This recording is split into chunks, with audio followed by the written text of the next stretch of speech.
evening. I'd like to call to order the Planning Commission meeting of today, Wednesday, April 25th. This is a regular meeting of the City of Milton Planning Commission. I'm Paul Moore, chairperson. This is a 7-member commission appointed by the City of Milton Mayor and City Council, created for the purpose of holding public hearings and making recommendations on rezoning, use permits, concurrent variance applications, comprehensive land use plan and plan map, and other related plans and amendments to the zoning ordinance. I'd like to introduce our members this evening. To my left is Samit Shah, Fred Edwards, Heather Sparks. To my right, Chris Doty, Mark Bittner, and Ron Gilbert. The petitions will be heard in the sequence listed on the posted agenda. I'd like to acquaint you with some of the rules and procedures conducting this meeting. The applicant and all those speaking in support of an application will be allowed a total of 10 minutes to present the petition. The applicant may choose to save some of the time for rebuttal following the presentation by the opposition. The opposition will be allowed a total of 10 minutes to present its petition. If time remains, the opposition will be allowed to rebut. Since the burden of proof is upon the applicant will be allowed to make closing remarks provided time remains with the allotted time. The staff of the Community Development Department will be keeping track of the time and will inform you periodically of the remaining time for your presentation. Each speaker must fill out a speaker card before speaking and leave it with the staff member of the Community Development Department. All speakers will identify themselves by name, address, and organization, if applicable, before beginning their presentation. When an opponent of rezoning action is made within 2 years immediately preceding the filing of the rezoning action being opposed, campaign contributions aggregating $250 or more to a local government official of the local government which will consider the application, it shall be the duty of the opponent to file a disclosure with the governing authority of the respective local government at least 5 days prior to the Planning Commission meeting. A violation of the relevant state statute constitutes a misdemeanor. Therefore, if you have contributed $250 or more to a council member and you've not filed a disclosure prior to the Planning Commission meeting, the city attorney strongly suggests that you have someone else speak for your point of view. Each application has been properly filed with the Department of Community Development. Signs have been posted on each site. The matter has been advertised, and the notices have been mailed to property owners affected by this zoning, as required by the Milton Zoning Ordinance. The Planning Commission's recommendation will be forwarded to the City of Milton Mayor and City Council for final disposition. The Mayor and City Council hearing will be held approximately 3.5 weeks from this hearing on the third Monday of each month at 6 p.m. in these council chambers. The Community Development Department has reviewed each application in conjunction with various agencies and departments, both internal and external to the city. Staff's recommendations, findings, and conclusions are here before us in written form, which has been made available to all petitioners and to the public. Demonstration of any sort within the chamber is prohibited, so please refrain from any applause, dialogue with the person speaking, or outburst. Please turn off all cell phones or place them on silent. All remarks will be addressed by the Planning Commission. Please show the same respect to the person speaking that you'll expect to receive yourself. In addition, the applicant shall not submit material to the Planning Commission during the meeting unless requested to do so by the Commission. All material that you wish to be reviewed by the Commission in consideration of your application should be submitted to the staff of the Community Development Department to be included in the normal distribution of packages to the Commission. Finally, to the applicant, if your petition is deferred in accordance with the Milton Zoning Ordinance, you are required to update or obtain a new sign for reposting. Failure to update or repost will result in further delay, and there are no exceptions. At this point, is there anyone in the audience this evening that is here that would like to speak on a topic that is not on our posted agenda? I don't have any cards for that. Great. So seeing none, I'd like to close public comment, and we'll move to the first item, which is the approval of the action minutes of our Wednesday, March 28th meeting. Any discussion or a motion? I think on number 5, there's a motion was made by Heather and seconded by Heather. I think it was. Oh, yes. Thank you. Yeah. I don't recall who made the second. Yeah, that just has to be corrected. That's it. Okay. Any other comments or questions? If not, may I have a motion?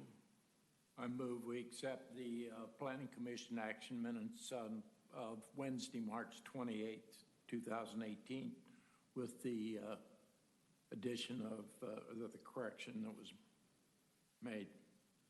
Okay, is there a second? Okay, motion's been made and seconded. All in favor signify by saying aye. Aye. Opposed? Okay, that's unanimous. Thank you. Okay, so the first item on our agenda this evening is the preliminary plat.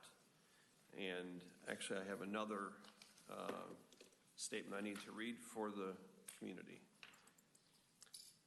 The Planning Commission is tasked by the city's subdivision ordinance to conduct a public hearing on proposed preliminary plats that have been found to be complete by the Community Development Department.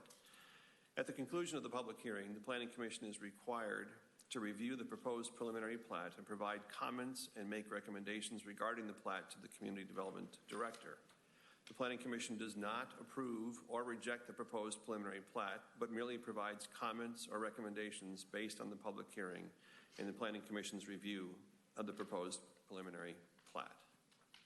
So, at this point, Kathy, are you presenting the item? Yes, I am. Thank you. Good evening, Mr. Chairman and members of the Planning Commission. Let's see. This shows Kendrick Estates subdivision. It's outlined in red. Kathy, it's not up for us. Is it just us turning them on? Oh, do you have to? Yeah, you have to turn them on. Robin, will you? They're just the Okay. right button to Yep. turn on the thing. We're good. Sorry, I apologize for That's not right. getting them on. Everybody got theirs turned on? It's just the lower right-hand corner on top. Thank you. Okay. Thank you. All right. The owner of this proposed subdivision is Mike Kendrick. The developer is Richard Warnick. It's a 31.336 acre tract. Currently has a single-family residence on it, and it is proposed to be subdivided into 9 single-family lots with a density per acre of 0.29. And of course, it's AG1 zoning. This is a little hard to read, but I'm going to sort of attempt to give you the idea of where these, the outline of each of these parcels is located. Parcel 1, and these are larger lots. They're larger than 1 acre in size. You've got parcel 1 here, parcel 2, parcel 3, and parcel 4 and 5. And these are all about 2 acres in size. When we get to parcel 6, which is in the corner here, that is approximately 4.44 acres. And then parcel 7, which is over here, is a little larger than that. It's almost 5 acres. It's 4.9. And then we have 8, which goes back to about 2 acres. And then 9 is the largest one, and essentially it follows along here, and that's the parcel that has the single-family residence on it that my understanding is will remain, and that's about 6.8 acres in size. Based on the submitted site plans and supplemental information, the proposed preliminary plat meets the requirements of the applicable city codes as they pertain to development of this property. And that is the presentation. The developer, Richard Warnick, is here. Should you have any other questions, I'm sure he can help you with them as well. Great, thank you. And I will leave that up. Mr. Warnick, do you have any comments to make before we ask questions?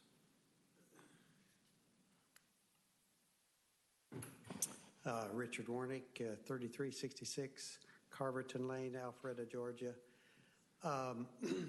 Known Mr. Kendrick for a long time, and he and I've talked for a long time, and that is his single-family residence there. It's a very nice home, and he's finally concluded that the best use of the property is to create some larger lots, so that the homes that would be around his house would be large, not maybe as large as his, but they'd be substantial, probably 1.2 to 1.6 million, something like that in price range.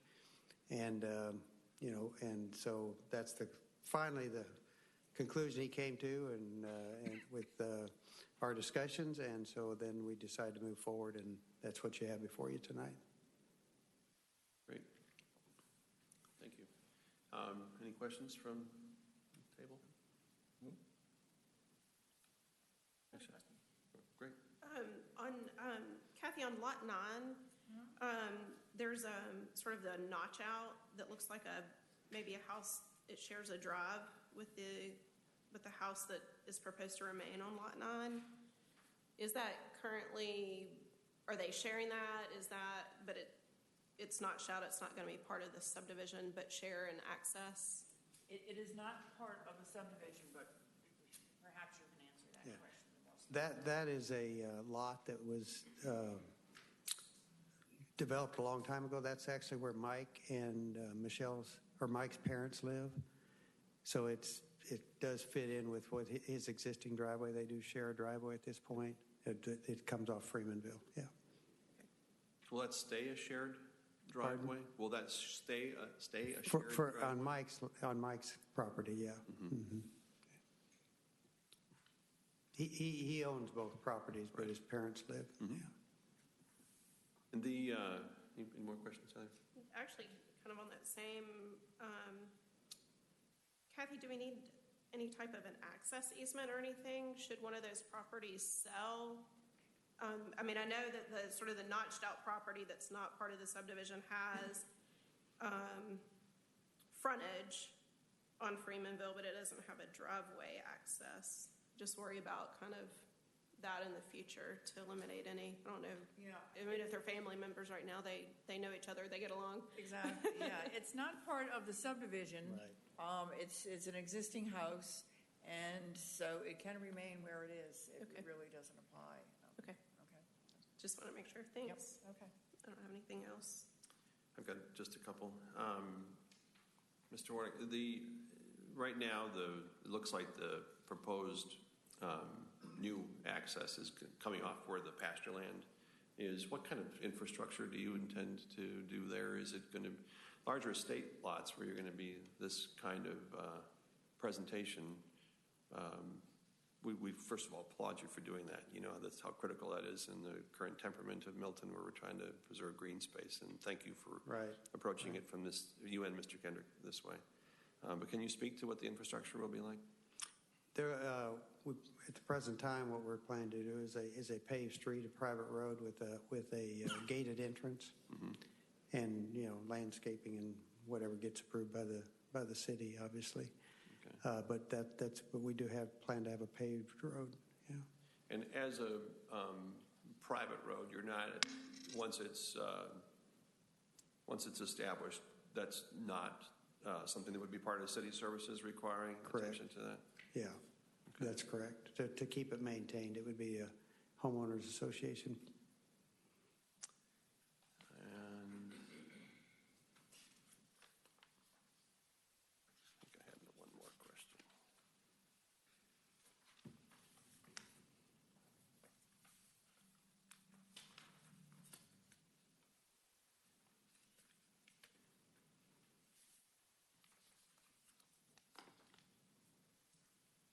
Actually, I think that's the extent of my questions. Okay. So because this is a preliminary plat presentation, this does not require recommendations or approval or denial from the Planning Commission. It's simply for the benefit of the community to have a chance to hear what the intended plans are. Does it require a speaker card, Kathy, if anybody from the community is intending to speak or ask questions? Yes, do we have any cards? We do not, no comments for this Okay. preliminary plat. So as such, may I have a motion to close the hearing unless anybody's got any other questions? Move to close the hearing on this item of 15060 Freemanville Road. Okay, is there a second? Second. Okay, any discussion? Hearing none, all those in favor signify by saying aye. Aye. Opposed? Okay, hearing is closed. Thank you. Okay, Kathy, I think would you please sound the next Yeah. item on the agenda? So the next item is U 18-04, VC 1805, Oh, I'm sorry, Robin. 3665 Cogburn Road, Zone T2 by Doffy Adult Community Services for a use permit for alternative senior housing, Section 64-1844, within an existing single-family residence with an expansion of 2,000 square foot with 4 bedrooms for a total of 8 residents, and construct a new 1,500 square foot guest house and detached garage. A concurrent variance to reduce the 60-foot primary setback to 50 feet where the house encroaches. The concurrent variance has been requested to be withdrawn by the applicant. Oops. If you double click it. Yep.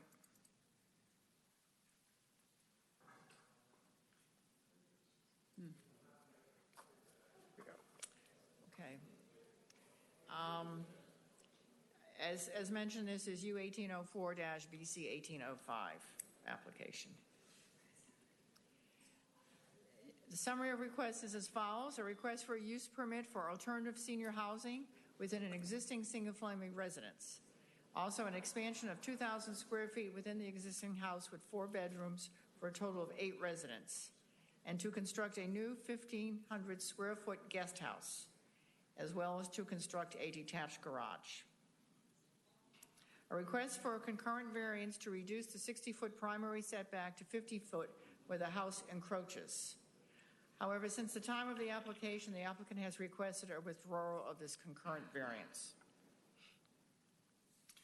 And here is the location of the application. It's on Cogburn, just south of Cambridge High School. Current zoning is T2. And here is a site plan showing it. The existing house is in the front here. And then there's a proposal to build an additional structure in the rear. And then it's at some point in the future as well, an accessory garage over here. The subject site contains 1.472 acres on the east side of Cogburn Road and is developed with a single-family residence. It's currently zoned T2 within the Deerfield Form-Based Code. The applicant is requesting a use permit for an alternative senior housing facility with an expanded existing house with a total of 2,000 square feet. The primary house will also have a 10-foot deep porch along the front facade. In addition, the applicant proposes to build a 1,500 square foot guest house and a detached garage. Based on the applicant's revised site plan submitted on April 16th, the Community Development Department offers the following considerations. In terms of the development standards, the proposed development meets the development standards. In terms of the VC 1804, it was a request to reduce the 60-foot primary setback. However, at the design report, at the DRB meeting, they essentially worked it out in a way that the variance is no longer needed. And so therefore, staff's we're recommending withdrawal of this concurrent variance. In terms of development standards, based on the requirements pursuant to Section 64-1844, the site plan and the applicant's letter of intent indicate compliance with the development standards. The environmental site analysis. The analysis satisfies the requirement of the environmental analysis per Section 64-2126. For arborist comments, the development will need to meet the tree canopy plan required per Section 6024 of the tree canopy ordinance that was adopted February 5th of this year. In terms of the city fire marshal, the fire marshal has no objection to the proposed site plan. All development plans and building plans will be reviewed by the fire marshal prior to any permits being issued. The report from the transportation engineer is that there will be 22 daily trips. This does not require turn lanes based on the turn lane warrant thresholds. Driveways do not appear to meet required vertical site distance and will have to be worked out, and the sidewalk will have to be provided due to the proximity to the school. There was a CZIM meeting held on March 27th. There were approximately 5 residents who were in attendance. They voiced the following concern regarding the proposed alternative senior housing facility: that the proposed development may mission creep and become larger and may include the property to the south in the future. Public participation report meeting was held on April 9th, and no one attended this meeting. The City of Milton Design Review Board held a courtesy review on April 10th, and their comments were, 1, to be aware of requirements for accessibility in the new house, door widths, grab bars, turning radiuses, etc. And they suggested to possibly put the residents in the new house instead of the existing house, and to respect the frontage along Cogburn Road, possibly limit addition or build to the side in order to stay out of the front yard setback, which is exactly what they did, and hence the withdrawal for the variance request. And that they noted that the area behind the parking spaces require 24 feet of pullout. So the aisle behind the parking space was not wide enough to back out. And so that has been corrected, but it was noted at the DRB meeting. So, in the interest of the public health, safety, and welfare, the mayor and city council may exercise limited discretion in evaluating the site proposed for use that requires a use permit. In exercising such discretion pertaining to the subject use, the mayor and city council shall consider each of the following as outlined in section 64-1552 of the zoning ordinance: use permit considerations. Staff has reviewed said items pertaining to the subject use and offers the following comments. In terms of use permit considerations, item 1, whether the proposed use is consistent with the land use or economic development plans adopted by the mayor and city council. The proposed development is located in the T2 land use category and the City of Milton Comprehensive Plan Update Map in the Deerfield Form-Based Code. The proposed use permit for an alternative senior housing is permitted within the T2 Transect Zone. Compatibility with land uses and district and zoning districts in the vicinity of the property for which the use permit is proposed. The subject site is compatible with the adjacent and nearby land uses and zoning, which includes a mix of institutional uses and single-family residences. The property to the north and south is Zone T2, developed with single-family residences. There is a civic site located to the northeast and east, which is Cambridge High School. To the southeast is T2 developed with Stone Creek Church, and to the south is a single-family residence. On the west side of Cogburn Road is the City of Alpharetta, zone special use with property permitted and construction for a private school, which is the Kings Ridge Christian Academy. And a soccer field for the school is currently under consideration by the City of Alpharetta. In addition, there is a use permit for a church not yet developed and a single-family residence zoned AG1. 3, whether the proposed use may violate local, state, and or federal statutes, ordinances, or regulations governing land development. The proposed use does not appear to violate any ordinances or regulations governing land development.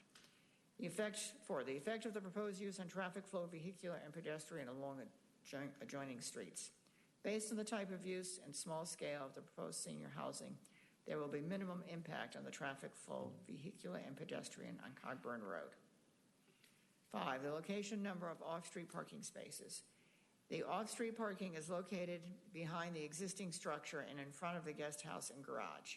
Per the zoning ordinance, parking shall be located to the side and rear of the principal structure, but outside minimum building setbacks or inside a garage. Below is a table indicating the required and provided number of parking spaces for the site. And you can see that the total required for this use is 5, and the total provided is 5, of which 1 is handicapped. The amount and location of open space. The T2 transit zone allows a maximum of 20% coverage. The parcel has 1,164 square feet, or 18% of lot coverage, which meets this requirement.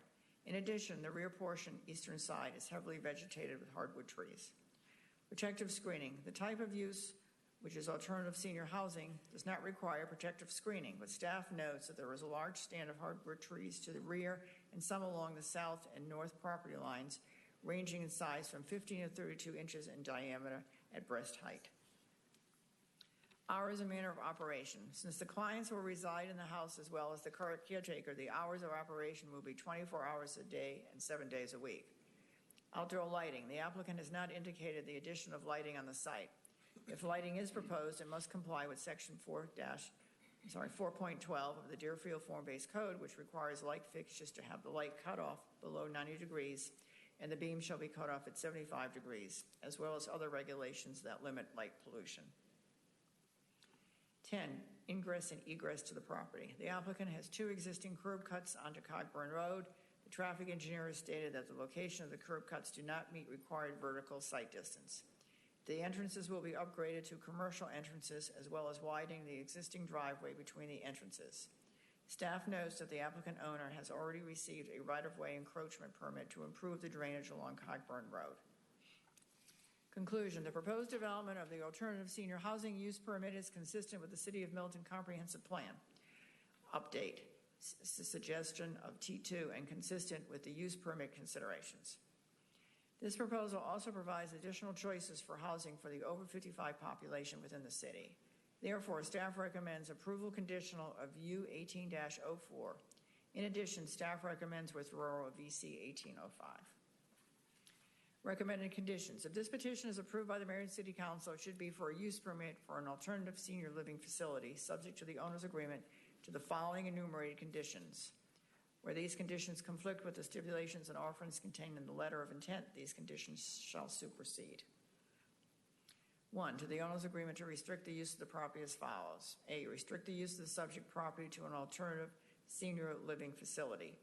B, restrict the total square footage of the structures, including the primary existing residence and a single guest house, but excluding accessory structures permitted pursuant to the zoning ordinance, to a maximum total of 3,500 square feet. Restrict the maximum number of residents of the alternative senior living facility to 8. 2, to the owner's agreement to abide by the following. A, substantial compliance with the revised site plan received by the Community Development Director on April 6, whereby the exact layout of the project may contain minor deviations approved by the Community Development Director. 3, to the owner's agreement to the following site development considerations. A, access to the site and frontage improvements shall be subject to the approval of the City of Milton Department of Public Works. To the owner's agreement to abide by the following. A stormwater management concept plan shall be submitted and approved by the Milton Public Works Department prior to submission of land disturbance application. And that is my presentation, Mr. Chairman. I'm happy to take any questions. Thank you. Is the applicant here this evening? They are. Okay, great.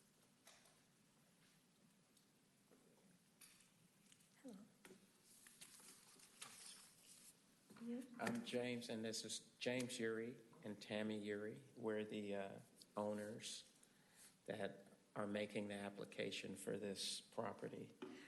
Our address is 180 Windflower Court, Alpharetta, Georgia. And Tammy is the director of the facility that we're proposing, and she can explain to you the purpose and why we're doing this. Great, thank you. Okay. Good evening. What we're doing is proposing to create a alternative senior housing. I've been in this field for 3 decades plus, so I've been doing this. I've worked with governments, city governments, and I've worked with the aging and the disabled. But what we're looking at is a concept of aging in place where individuals can live in a smaller community house with less than 8 individuals, and we will support them 24-hour supervision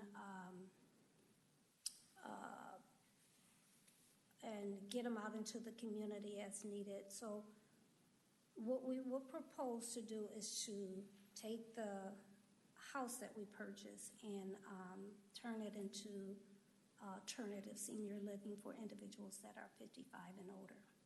And we'd like to start with just 4 individuals. Particularly the not just seniors, but seniors with disabilities is what our market is. Okay. Anything addition? That's it for now. Any questions? All right, thank you. Thank you. We'll get to that in a moment. Are there any other speaker cards this evening? We have 1 speaker in opposition, so. Okay. and that is Mr. Robin Frickton.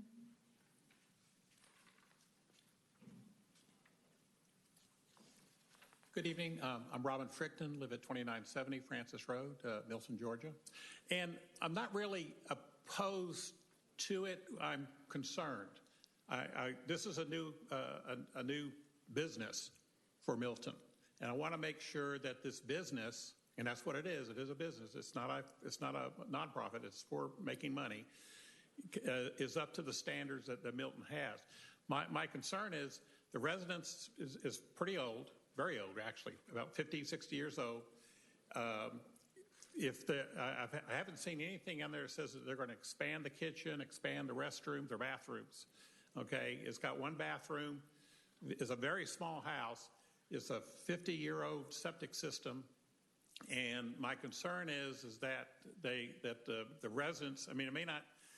To me, it's just not yet. If there's no expansion of the kitchen or the bathrooms, I'm afraid the residents may be in a subpar type of situation.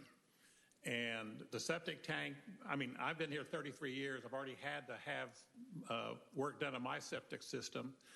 And, if they're going to go up to 8 people eventually, they're talking about four rooms. I mean, here again, you got to have a better kitchen, bathroom facilities, and something to do with and especially if you're going to add another house, something to do with the septic system. There is a creek behind there.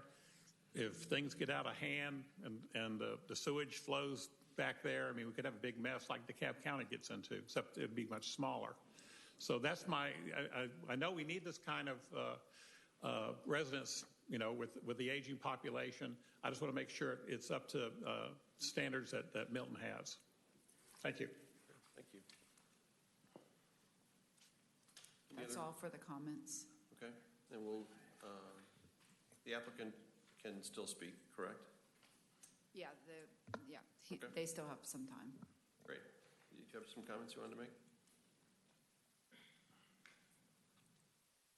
In regards to his concerns as far as the last meeting, we corrected a lot of issues that was brought to our attention by the gentleman from the last meeting.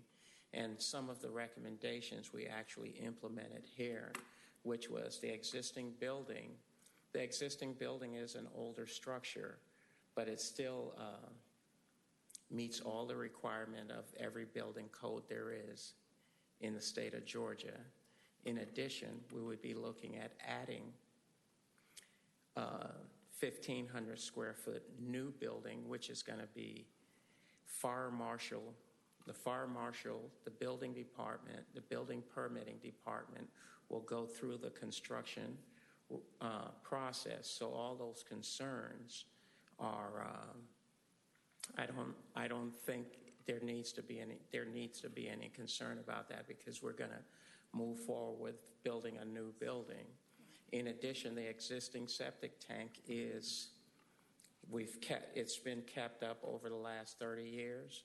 The only way a septic tank would just give in is if you use heavy equipment and run over it. We've identified where the septic tank is, even the usage for the amount of waste that goes into that septic, how many number of individuals are in that particular building. It's going to be recalculated. And if we have to expand and make a larger septic system, whatever the building department issues are at that time, we can address it when we're building the structure. But to think that we're going to have this place where it's just not, it's poorly managed, I think it's not necessary to say that. Myself and my wife have been in Alpharetta for 17 years, and we both run 2 very successful businesses. I'm a civil engineer, and my wife has a master's in psychology, and she's been doing this for 30 years, and I've been doing construction and engineering for 38 years. So to just assume that we're going to just turn something into a city in which we live in and an area in which we live in is just, to me, shouldn't be a concern. Our businesses currently speaks for themselves. Thank you. Okay, thank you. Okay, I think if there's no other comments, we'll close public comment, and at this point, questions for staff or the applicant. Anybody down? Ron, you want to begin? I'd like to ask the applicant a question. Will your facility be regulated by any state or federal organization? Yes, we'll be regulated through the Department of Healthcare Facility Regulations, through the state of Georgia, healthcare facility regulations. Would you be able to expand a bit on the type of person you want to attract for your facility? You mentioned seniors, disabilities, but would it simply be seniors with disabilities, or is it a broader spectrum of people that you might invite into this home? Right now, there is a need. In the area, we have individuals with intellectual and developmental disabilities that are aging, and they need a place where they can also age. They're in homes with younger individuals in a place. So the demographics we would focus on those with developmental disabilities. Not to say that is the final, because we could just be inclusive and bring individuals that don't have intellectual and developmental disabilities into the home. But they're seniors. They would be seniors. Would someone with who would perhaps be considered to be a risk to themselves or to others be invited in? No. They would have to be able to live independently in the community.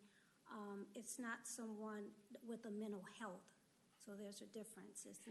We're not a mental health facility. Sorry. Who makes that determination as to whether they can live independently or not? If they're mental health or Yes. or developmentally disabled? Yes. They cannot be Who bed. makes that decision? Who makes that decision? Well, the state makes that decision. We follow the guidelines of the state. They cannot be bed bound, but yet they have to be able to fit into the community. Let me help her a little bit. She's a little nervous right now. You have mental health and you have developmentally disabled. Those are two different things. A person that's mental health could be normal today, and for substance abuse or whatever, he changes over. Bipolar is somewhat mental health. Developmentally disabled, you're born such as autism or, help me out, cerebral palsy, and those are mental health where the doctors determine at birth if this person is, developmentally disabled. That's the market that we've, for the past 14 years, used, because that's her specialty, is the developmental disabled industry. But we cannot say we're only taking, in this facility, developmental disabled. But we do not take mental health, Right. because it's more, they can hurt themselves, and it takes more to manage that. Whereas a person developmentally delayed, they may age 80, 60, 70 years old, but still think and behave like a child. But they can still walk across the street with supervision and things like that. So that's the market that we deal with. We even have a training facility in Alpharetta that they go to during the day and learn motor skills and how to do basic things that you and I may think is basic, but it's a little complex for them. But we have a staff that train them to fold clothes or shred paper, shred documents, and things like that. And in addition to that, the individuals have to live harmoniously. So you wouldn't have anyone in a home that would be a threat to themselves or to someone else. So it has to be a harmonious relationship because you have to think about the safety of all the residents. Okay. Thank you. My concern was spawned by, I want to understand it better, the demographic that you'd have, especially because of the proximity to some schools. And it appears to me that you've already asserted they won't be threats to themselves or to others. So thank you very much. Even as they age in the school, we actually work with the Fulton County schools as they age. I think they age at the age of 22, where they stay in the school system until age 22. But at that point, they have to leave the school, and then the state, the government funds that individual, and we bring them in. Some parents don't want to let their kids go. They still see them as kids until, at the age of 40 even, they just don't want to let them go because they still see a childlike behavior. But they bring them to the training facility and take them home. But as a parent, by 40 or 45, you're saying, well, at this point, maybe I'm ready to put them in a home where they can have a home life instead of in an institution. So our business model is to have the more of a home facility where they can help the staff cook and walk to the park across the street and go to the football game. Those are things they enjoy. Go to the park, play baseball. That's the lifestyle that we want to incorporate with them instead of putting them in an institution where they can't have a good quality of life. And that's what this business model is. Thank you very much. Mm-hmm.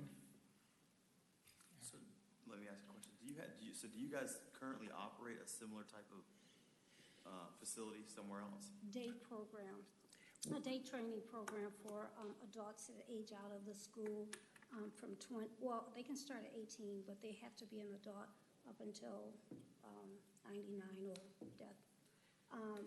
Yeah, we do. We have it in Alpharetta, off of Main Street, where we work with individuals on skill development, just to develop self-sufficiency and become as independent as the individual can. And you said that's a day program? That's a day program. What about a 24/7? We have host homes where some individuals set their homes up, and our staff go into their homes to make sure that let's say if you decide to make your place a host home, where you're hosting this individual that may be 55 years old. I'm just throwing numbers out there. And during the mornings, our shuttle comes and picks them up from your home, come to the day facility. In the evening, they go to the host home. On the weekend, the host provider takes them through whatever they do on the weekend. I mean, just when you're developmentally delayed, just imagine a 10-year-old that is 50. And so somebody have to monitor that person, and that's the host provider. So we set up with the state to have various host homes. So at this point, we're saying, well, we can have a facility such as the alternative living and at least have 8. In this case, 8 is allowed in Milton, and we're in Milton. Our office is off of Old Milton, to there is less than 5 miles. So the shuttle picks them up, go there from Cogburn there, makes it easy, and the staff is there 24 hours to monitor. And the state have regulations as to how many staff members can manage how many individuals with developmental disabilities. It changes completely when we're talking mental health. And that's why we're not in that. We're not heading in that direction. It's been developmental DD since she's been doing this, for 30 years. She's been from Ohio. We're from Ohio, and they had a system like that there also. Let me ask another follow-up. So is your vision for this facility that you're actually going to be shuttling the individuals who are going to be living here to your training facility every day? Correct. They're going to be so there's going to be a shuttle coming in and out? Yes. Not a shuttle. Not so much a shuttle. We have a minivan. Okay, for a minivan, 4 people pick them up, 4 people in the minivan or 6 people in the minivan. We pick them up, take them to the grocery store, take them shopping. Some cases we take them to Disney World, things like that. Falcons games. Right. Braves games. Various things like that. I mean, this is actually my wife's life. I'm explaining it because I sit back and listen. So I've become I've become involved. Next week, she's going to be taking 2 of them to Disney World. She says, James, I'm going to Disney World. I'm taking Betsy and Joey. And I'm like, you guys have fun. That's how much she's engaged with those people. She's going to the host home and picking them up, and they're going for a week. That's what she likes to do. Hey, have at it. It gives me a week at home to watch football game or whatever, but that's what she likes to do. That's her passion, and she's been doing this since I met her. Okay, so number one, I guess, do you guys already have in mind the individuals who are going to be staying in this facility? Yes, some of the host homes we're trying to, this can be burden long-term for a particular hostee, right? After 2-3 years, they may say, okay, we're not ready to, we've had enough. And so as people say we've had enough, and if they've been around 5-10 years, you kind of get attached. Even the staff get attached, and then they've got to take off and go wherever. So we're saying, well, we can keep these guys locally. They come to the home, they come to the training facility and keep them here. So now at least that's 8 individuals that we know we're capable of. If staff gets tired or a particular home gets tired and wants to get out, we can have it set up, the host home, and have staff to watch them 24 hours. Okay, and then the maximum number that you guys would have, even with the new facility, the new building that you're going to build on the premises, is going to be 8. 8 is the maximum we're allowed. We don't want to get to that maximum. It's not our goal to, as soon as the building built, let staff 8 people. It just takes a lot to bring all of that on. It takes, it's a lot of back leg work that you have to do. So we would bring on 4 and gradually grow to the maximum of 8. And we also look at quality over quantity. It's more individualized and more personalized. It is more of my ministry, so it's not about numbers. It's about outcomes. It's about success stories. So that's where it lies for me. So is there another type of similar facility like this in Milton? No, this will be the first in Milton. And there's not, when we moved to Alpharetta, coming from Ohio, we saw there was absolutely none of this around for the mentally challenged. They were either in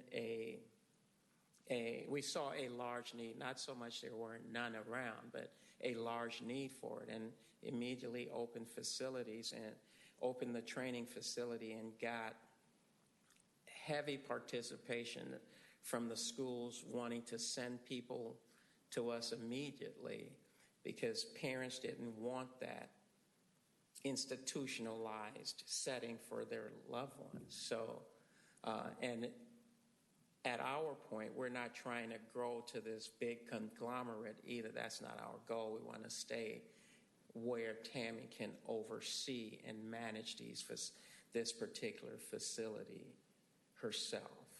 If you start getting larger, you start losing quality, and I don't think that's her plan.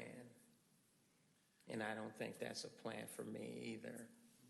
So with 4 residents, you would just have to have one person to manage those 4 people? Or would you have more people come in? Yeah, you'd have one staff. It's actually based on need, but the individuals that we're looking at, you would need one staff to 4 people, yes. Okay, so if you have 8, you'll need 2. Right. And then at night, they sleep in the other house, and then somebody else sleeps in the other house. There's no one in that. No, the staff has to be awake. It's just imagine in a hospital.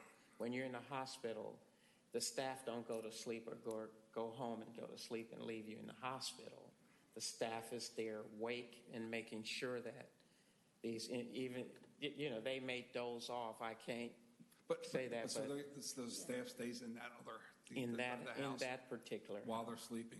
Correct. Okay, and then Hey, Mark, may I interrupt for just one second? I want to ask, I think, an important question of Paul. What's before us is a use permit. And the regulation of this kind of use, it sounds like, is really regulated by the state.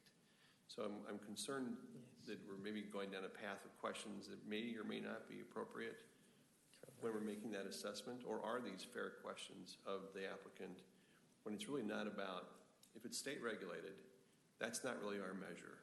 Our measure is this an appropriate use on this site based on the parameters that we're asked to measure as a planning commission set by our city council?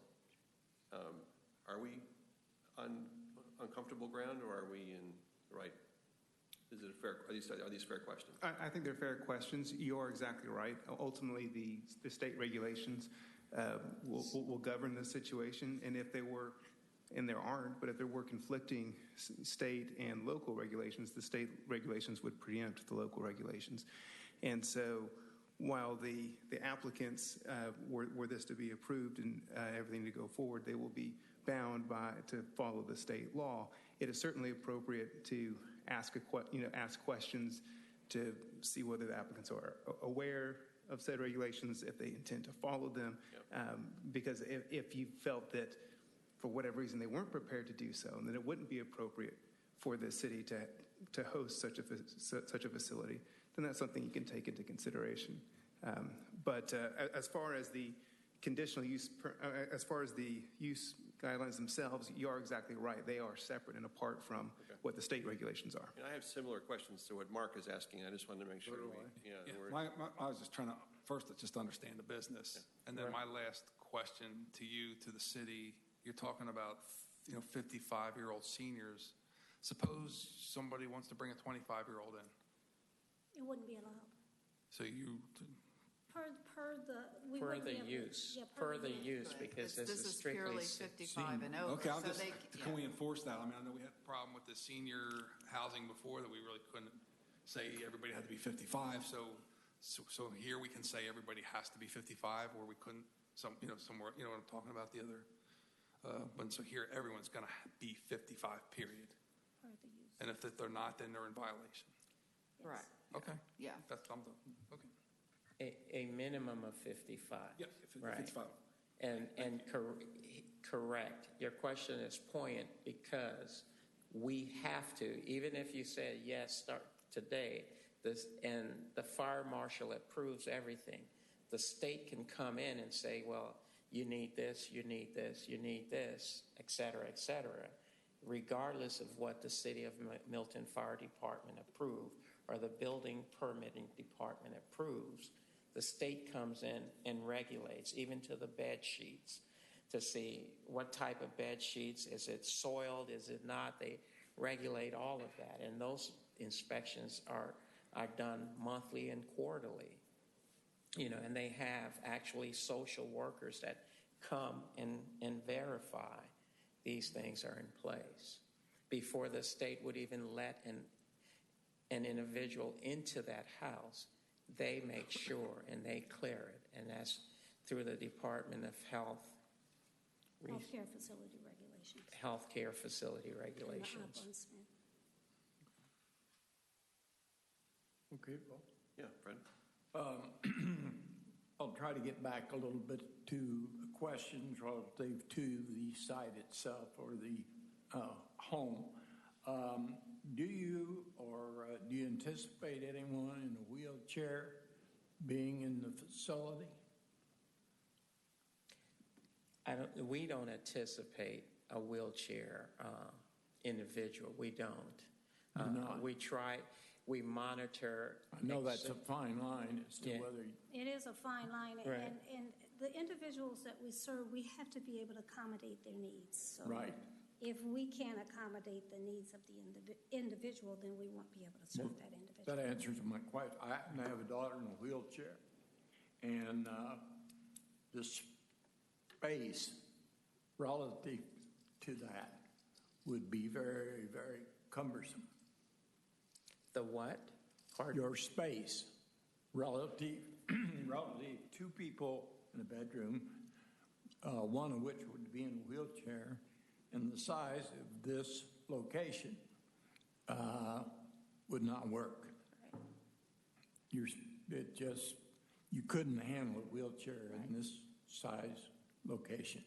That's why I asked the question. And I know that's a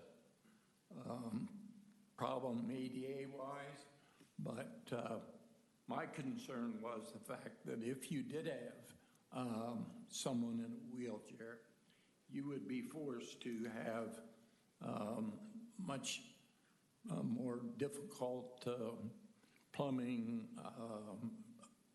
accessibility. I had questions about ramps. Those were all questions relative to someone in a wheelchair. That's why I asked. Yeah, and I asked the same line of questioning. So, Robin or Kathy, is a facility like this required to be ADA compliant? I mean, I would believe that, that they would have to have some minimum standards for that. So, yeah. So everything will be reviewed by our building, if even as they do improvements to the existing house, they would have to be upgraded to be what would be acceptable for the use. So, as well as the fire marshal and all that. So. Okay. And so, question for the applicant: have you already taken inventory of those kinds of things that are going to be required, either to be ADA compliant or state credentialing requirements? And can you give me a sense of what those kinds of things are going to be that you're facing? Well, we will comply with. There are some accessibility areas that we will have to address, and we will have to do some modifications, some corrections to the facility. So in the meantime, we're going to use. Can you give me some examples of those? Of some the kinds of corrections that you're going to have to do to the facility? I didn't clearly You're going to hear. put a ramp for one. He's going to build a ramp. We will have a ramp. That will be one thing that we will install so that if the doorway is accessible. Are you already compliant with door widths and counter heights and those kinds of things? Bathroom handles, those kinds of. Most of the clients that are currently in host homes, they are not utilizing ADA accessibility. They are mobile. They are mobile. Yes. But the host home has to comply with ADA requirements. So the doors are a certain width.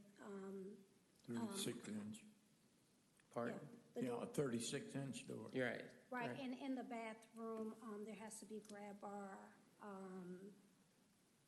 Trying to think of some other things that we do. We have to have grab My bars. most concern, I'm sorry, Paul. My most concern was the fact if you had someone, like say you have 8 people, which means 2 people to a room, that with a wheelchair and this size building would not work, believe me. Right, yeah. Right, That's and- what we're starting and- with 4. And that's where she explained that if we cannot accommodate that use, therefore we will not be able to accept that individual. So if we have, let's say, 7 available, we have 7 individuals in there, and an 8th person comes with a wheelchair. That 8th person, if we don't have the turning radius for the wheelchair, we don't have with the grab bars and all the ramps built in place, we will say we're not accessible and we cannot accommodate you. Okay. And that's just that. And there may be a case where an individual with with a wheelchair may come in and a complete room is available at that point, at which point we'll say to hold this entire room, it's gonna, the price variation may change or whatever. So that's how we eliminate, at full capacity, if that's the question there. But all the ADA compliance will be met. Will be met. They have to be met. Okay. That's all I have. Okay. I have a question for staff. In this application in this use application in a T2 area, I know that it appears that staff's assessment is this particular facility does comply with Milton codes to be acceptable within T2 with the conditions you guys have proposed. Via a use permit. Yes. If this were anticipating a successful outcome of this, it's the use that's applied to this. And within T2, I know that there are other, there are more significant structures that can be potentially accommodated in T2 than what we're being asked to address here. If this were successful to the point that they've reached capacity and decide that they need to expand, could they do a knockdown and rebuild of a more significant facility on this site with what the T2 would allow? So basically, if they were incredibly successful and feel like that they could do a larger building, they'd have to come in for a new use permit because they're asking for more square footage than the 3,500 so square feet. that condition that you put in Right. is there for a reason, obviously. Yes. Correct. And that's one of the concerns then? Right, and I think the state permitting would also weigh in too. There may be some restrictions on that Yeah. as well. But at least from our point of view, they would, as Robin said, they would have to come in for a new use permit. Okay, great. That arrests one of my concerns. I have a question too about, this is for the applicant. Or I'm sorry, another question for staff first. The requirement or the maximum of 8, that is exclusive of caregivers or inclusive of caregivers? So they picked the number so when mayor and city council created this new use permit a couple years ago, they felt their conviction was that every property was different and they didn't want to try to fit, a certain number for whatever. They wanted to look at each property individually. So you could have a property with 10 acres that could have a larger property that could have more people. So really, I believe that the applicant is the one who set the 8, and that we should look at it, or not we, but us, as well as you all and the city council, to look at each property individually and if this works and it would seem to be appropriate. And I think even more importantly, it's the state that's going to make sure that they meet all the requirements that they need to. But yes, that was their choice. We don't have a maximum. We don't have a minimum. It's all really, I'll say the Burger King way. They kind of figure it out based on what their situation is. So in this case, when the number 8 is presented to us, though, that is number of individuals requiring care. That does not include the caregiver. That's correct. Okay. Yes. Okay. If I understood correctly in the presentation, the residents, we'll call them, I guess, for clarification, would reside in the existing home and the caregivers will reside in the new structure? Is that a correct statement? What was recommended is that we use the new structure for the residents and the... Down the road. Yes. But his question is, the residents will be in the home with the caregiver. The guest house will be for, should we decide to have a live-in staff. Okay, so that's interesting then to me. The residents, then, it's not necessarily 24/7 care. It will be 24/7 care. Then I misunderstood you just now. I thought you said that the additional structure was going to be if there was live-in staff. We would have 2 staff. Oh, so it'd be 24/7, but not necessarily, it's a shift. They're working shifts. They don't necessarily reside there, but they would be there 24/7. Correct. Okay.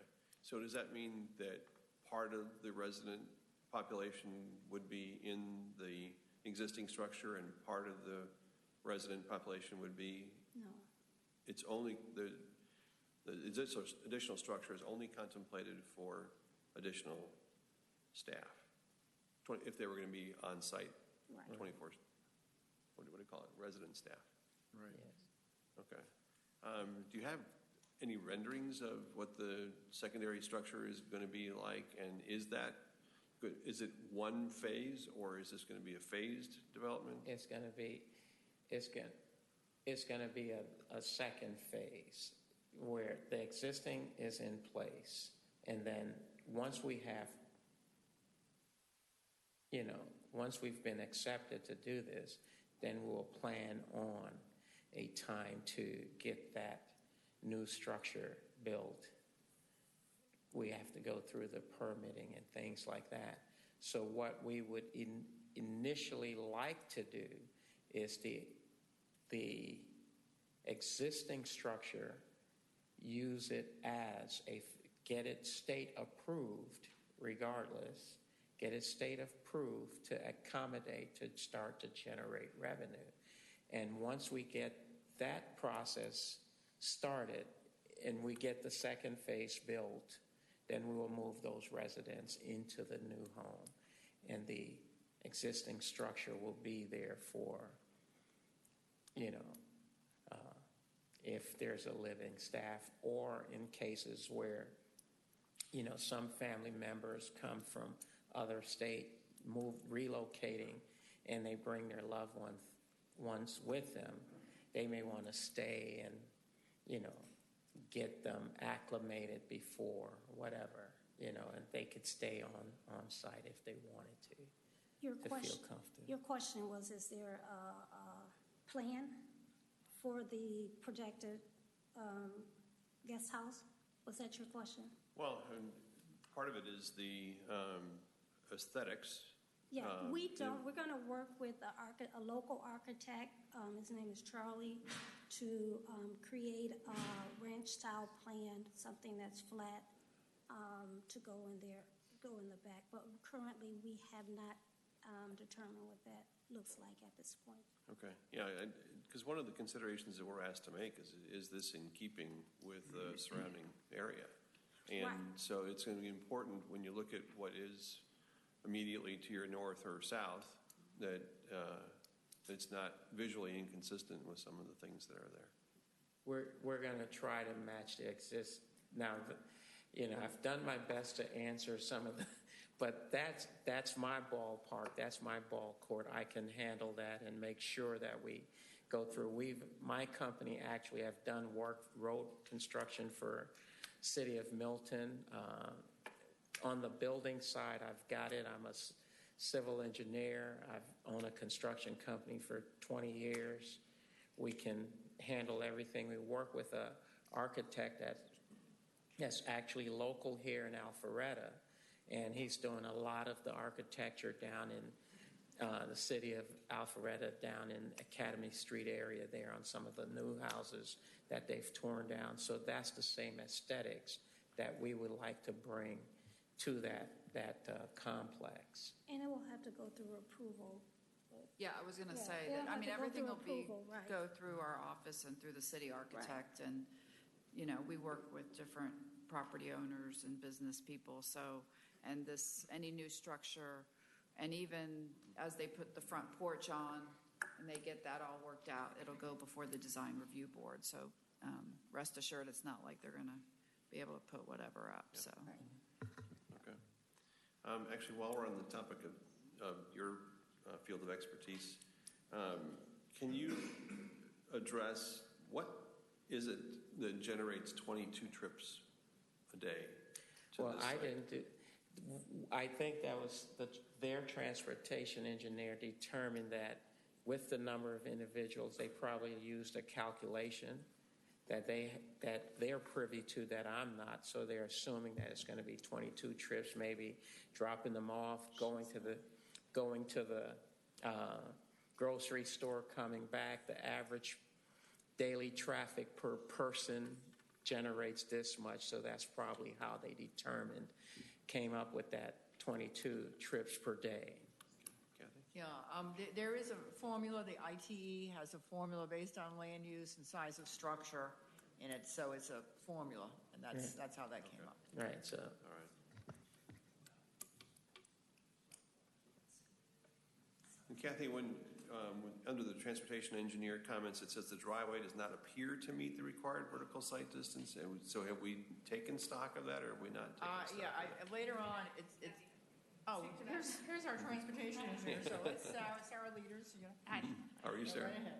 So the profile that was provided, I guess we need to clarify. It looked like the line of sight went below the grade line for the existing ground. It could be that we could raise up the driveway elevation a little bit to raise that line of sight, but based on the profile, it did look like it dipped below the existing ground, which, like I said, it could be a surveyor point that was off, but we'll verify that with the. Okay. Yeah, the reason I asked that is in the proximity to the school, young drivers coming and going, last thing we want to do is introduce a potentially dangerous environment because there is an issue on the property line.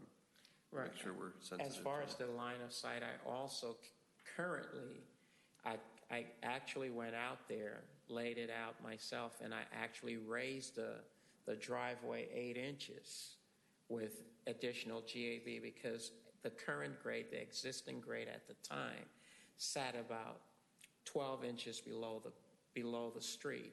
So what I did was I raised it up so that when you're coming out of the driveway, you're at least at street level. But once we do the sidewalk, and I even proposed to put in curb and gutter to direct the water into the curb and gutter and discharge onto the side of the property so there's not water getting in the street and creating people rear-ending each other. So I raised it up 6 inches. So I think with the new driveway height, we may be able to, but that would be after we present to them an as-built set of drawings. But I think at this point, currently, I try to raise it up 8 inches to see if we could reach that line of sight distance.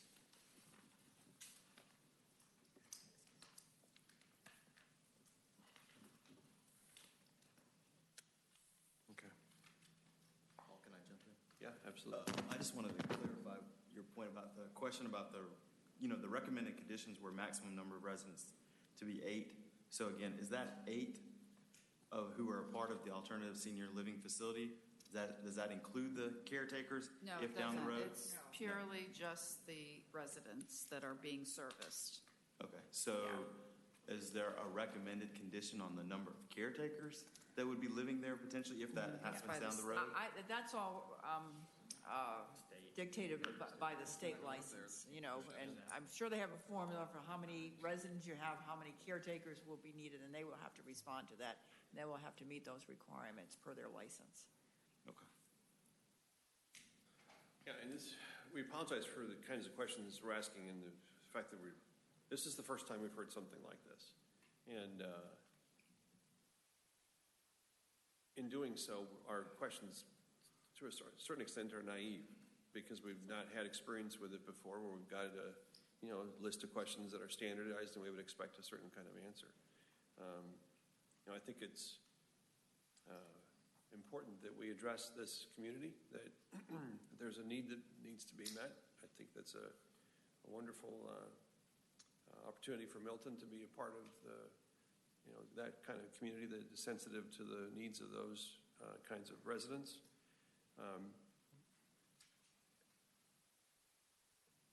I have comfort in the fact that the state will bring a lot of regulation and oversight to this.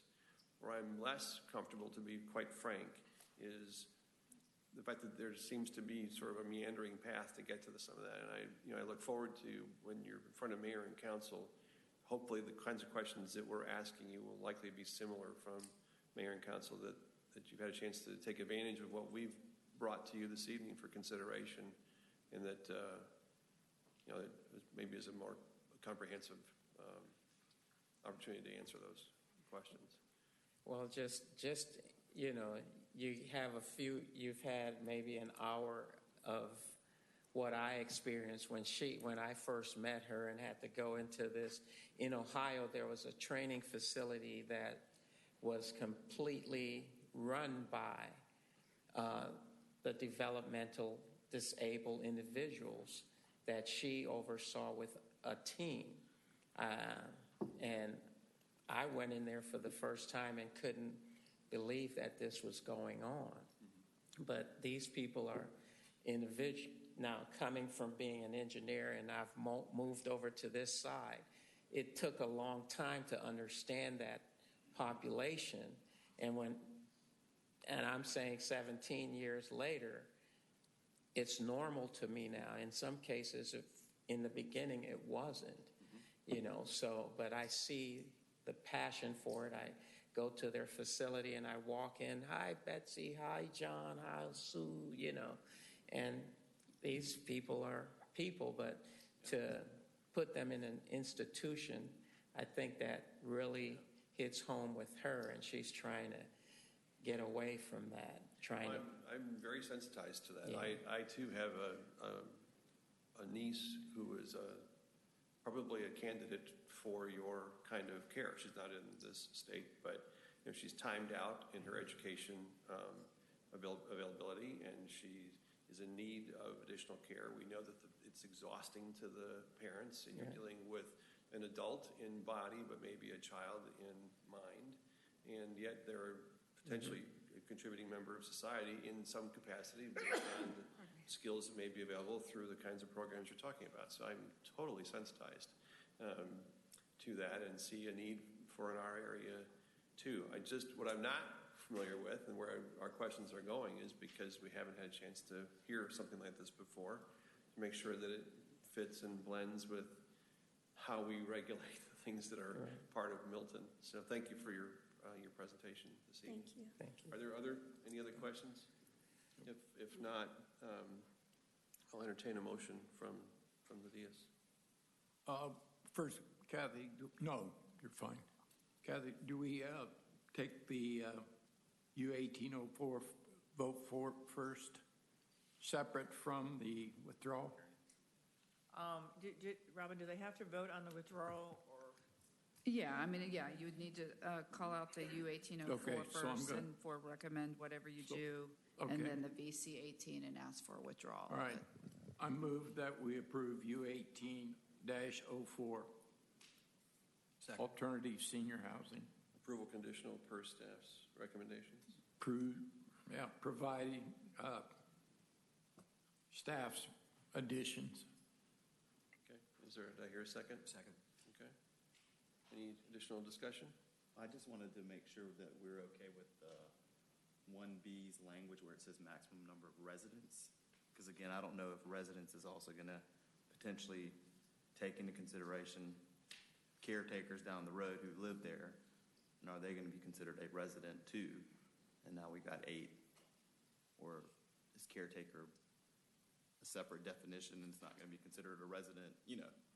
Basically, the concept is just, I just want to make sure that. Well, can we take that? It's a good point. Can we take that, Paul, literally in the fact that it addresses residents, and the residents are defined by the code where that's considered the alternative senior that's living there? Or do we need to take it figuratively where you collectively assess residents and caregivers? You know, I would like to defer to staff. I don't know if this is something you know on the spot, whether resident is particularly defined, especially defined in regards to a senior living facility. Definition of resident for the alternative. This is, so if you'd like to make it more clear, we're totally open to that. Any suggestions by the city attorney? I don't, Sure, then it may be appropriate to offer an amended motion to clarify that the 8 residents would be, and I'm not trying to offer on-the-spot language precisely, but would accomplish exactly what you're talking about, that these are 8 residents who would be full-time residents, not caregivers. To make that clear, I think an amended motion would be appropriate.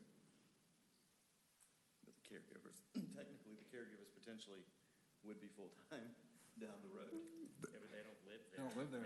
They take shifts. No, but I'm saying down the road when they potentially have live-in caretakers. But I don't think they ever said that they would. said that. They said they would work. They could have resident caretakers, which would mean they would be living there. Yeah. That's for the future, potentially that Well, may happen. we can ask the applicant, again, we're not to the point where we're closed on our discussion. You can clarify by asking the applicant. If I think that's a good idea. The applicant can come up and. So the question is, the number of occupants that will be there 24/7. Is your application with and then if you don't mind me speaking for you, and you can certainly clarify if I'm misspoken, is the intent of the occupants to be 8 individuals who need care versus another number that includes the caregivers? Or was your contemplation with the application 8 total residents, not necessarily defined by those receiving care, to include the potential for the caregivers living on site? Is that 8 exclusive or inclusive of the professional caregiver? The 8 is individuals served, so the 8 would be those individuals who are receiving caregiving services. So. Okay. And just to clarify the other part of it, is there the possibility of a caregiver living as a full-time resident there? Currently, we would look at it as shifts because it's wake staff. I cannot say that there will not be a live-in staff, one live-in staff, so it would. Oh, I'm sorry. Yeah, I was going to say, you don't have it in front of you, but the standards of the use permit is pretty clear that when it speaks to the people served is a separate issue from the people who work there, because there's a statement saying the workers can reside on the property or not. So, I don't know if that helps, but it's pretty, it defines the possibility. You don't have to include anybody who might live there who's a worker. Is there a certain word that the state uses for when they give you your license, like they have a name for them? Like for daycares, it's obviously children or... the name would be 8 individual capacity for 8 individuals served. So the word served is one of the key. The key word words. is individual. So that's who's receiving the care. Served. So served is the caregivers provide the service for the individuals. Okay. We could say maximum number of residents to be served within the alternative senior facility. Would that be satisfactory? Yeah, I think that would clarify. Okay. So, Samit, that satisfies your question. But now what does that do with the motion that we have before us? The motion and second is that we approve it. Approve 8 U18-04 approval conditional per staff's recommendations. Does that accommodate your Yeah, I think as long as clarification? you'll take the friendly amendment to Absolutely. 1B, and Right. adding in those words. Yes. So what does 1B need to read then if it's being amended?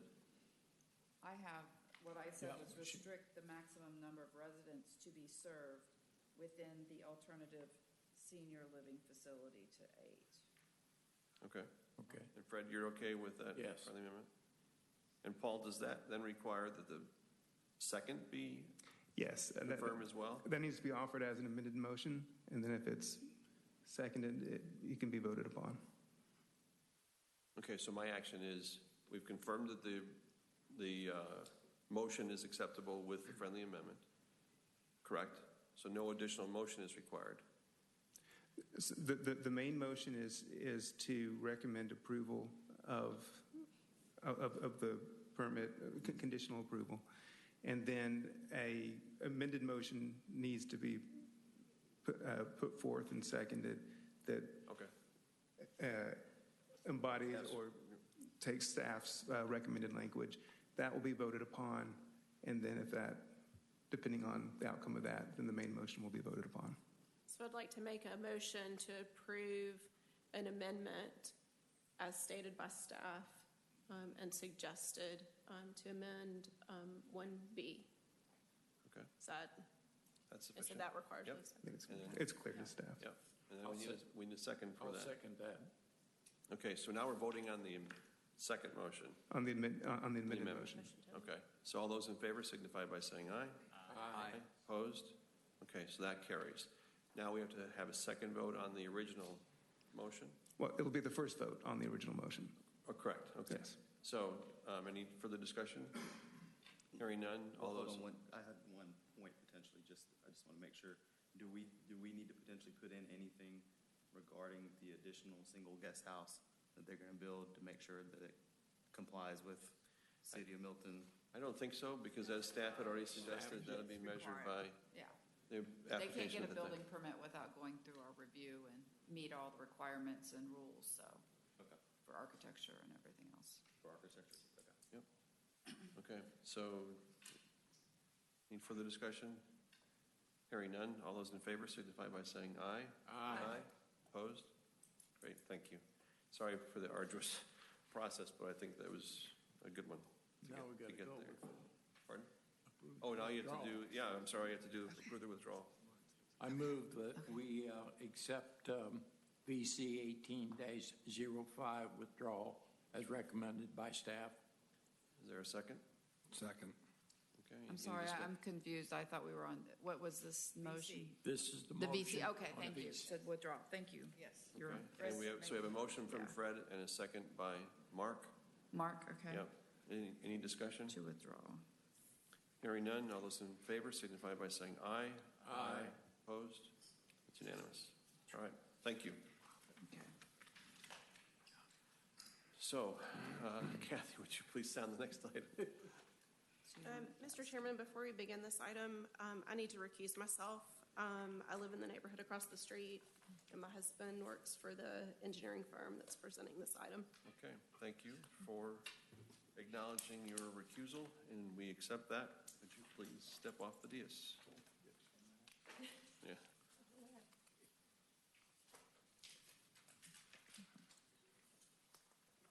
Okay, the next item is U18-06, 85 Green Road, Zone T4 open by Little Sunshine Daycare for a use permit for a 9,700 square foot daycare facility, Section 64-1809.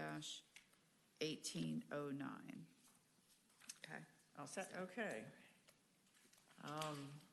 The summary of request is as follows: to request a use permit for 9,700 square foot daycare facility within the T4 open transect zone on 1.272 acres.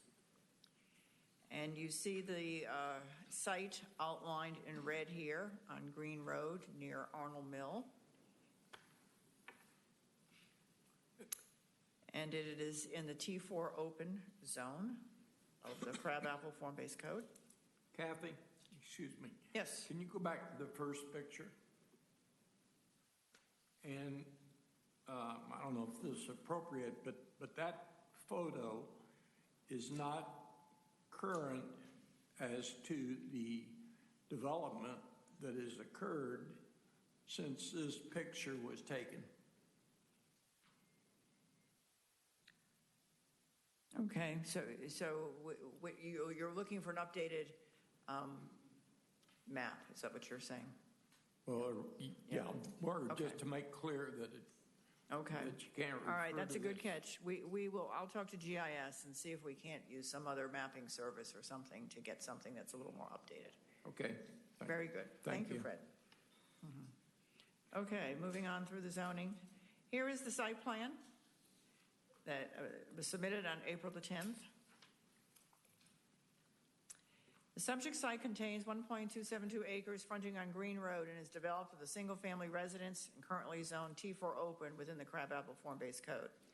The applicant is requesting a use permit for a 9,700 square foot daycare facility with a maximum of 156 children.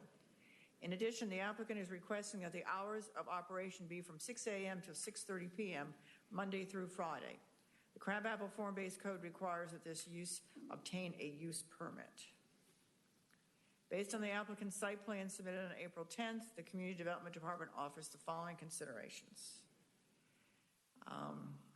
In terms of the analysis of the development standards, the lot width, it does not meet the lot width, but since this lot was in existence at the time of the adoption of the Form-Based Code, it is grandfathered, and therefore does not have to meet that standard.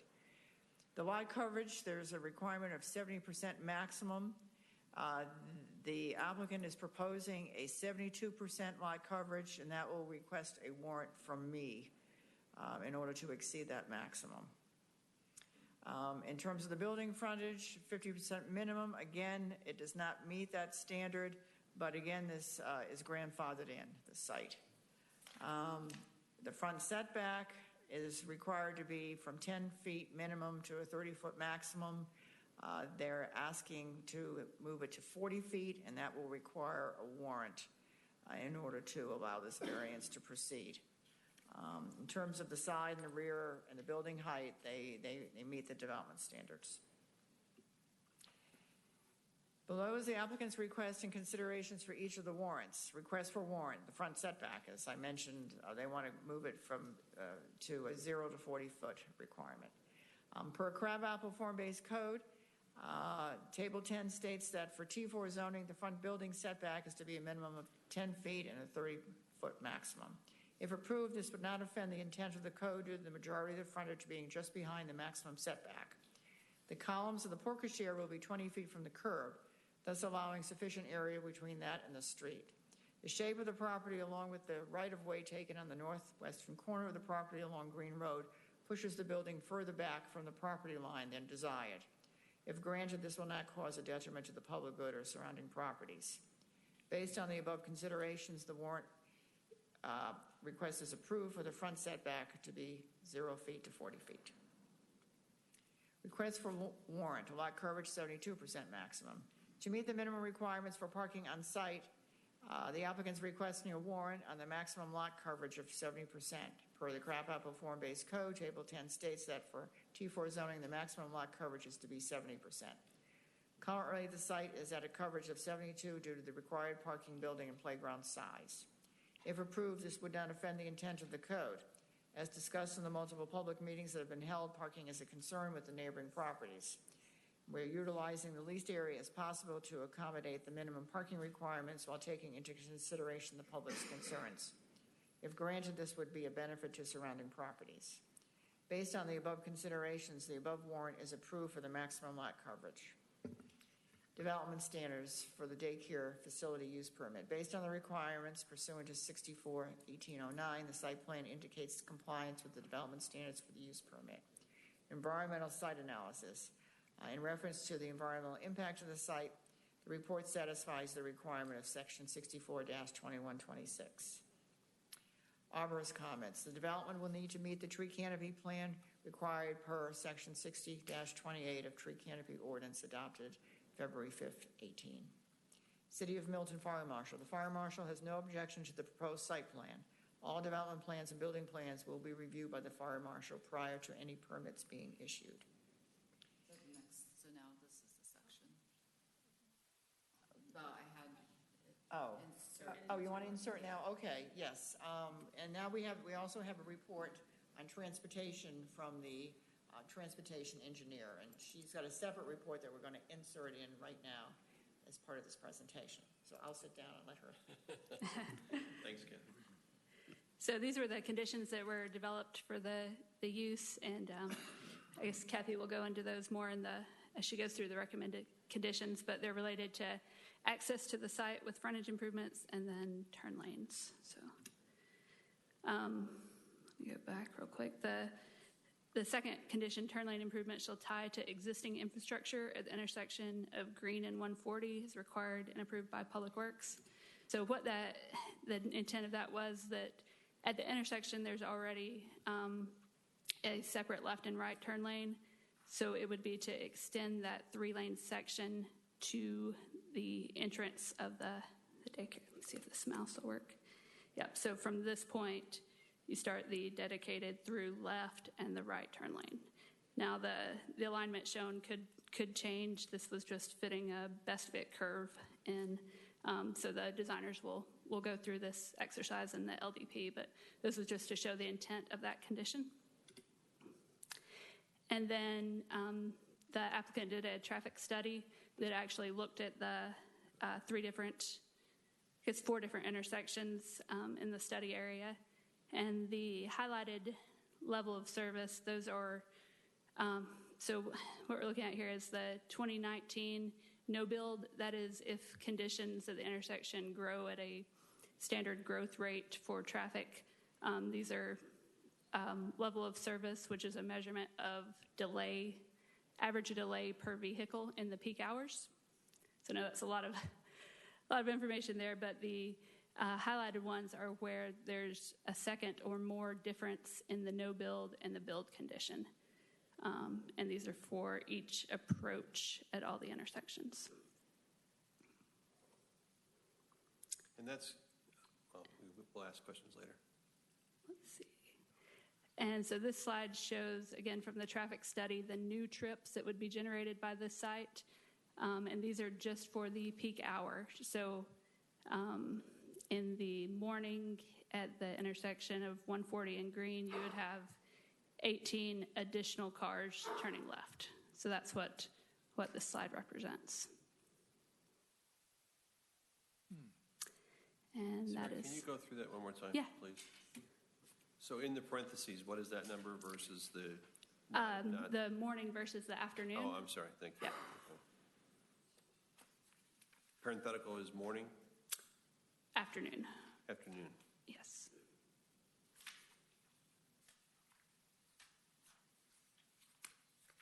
Okay, thank you. And then were there any other questions on the... Yeah, could you The kind of delay. explain, like, so no build, what does that mean? So they did some traffic counts back in March, I believe, the end of March. So that is what's represented in this existing column. And then I'm not sure the exact growth rate they used, but usually you see 1 to 3% growth over a year period. So they grew the traffic volumes to what we project it'll be in 2019. So that's what the projected no build columns represent. I'm sorry, say that one more time for me, please. So it's all done through a modeling software. So you plug in the volumes for the morning and the afternoon. So they took the existing volumes and then applied a growth rate of, anyone from Kimley Horn? Do you know what growth rate was used? Okay. It's Okay, so... Without so any building being built there. all right, okay. And with the building is the Right. build. Okay, thank you. right. So it just gives a comparison for the same year. Now I got it. Okay. Maybe combination question for you, and on the presentation, we got trip generation analysis, and this proposed site traffic says that there'll be 462 daily trips. So would that be then, you're saying, based on this, that'd be added to, if that's what our presentation is, that 462 daily trips to this location would be added to this study? So the daily trips, you would usually half of those are in trips and half are Right. out. And then for the morning and the afternoon peaks, there's percentages that you apply to that number. So daily, it's all going to add up to 462. But what it looks like for the peak hours is what's shown on this slide. Okay. And those are all based on formulas out of the ITE trip generation manual. Okay, thank you.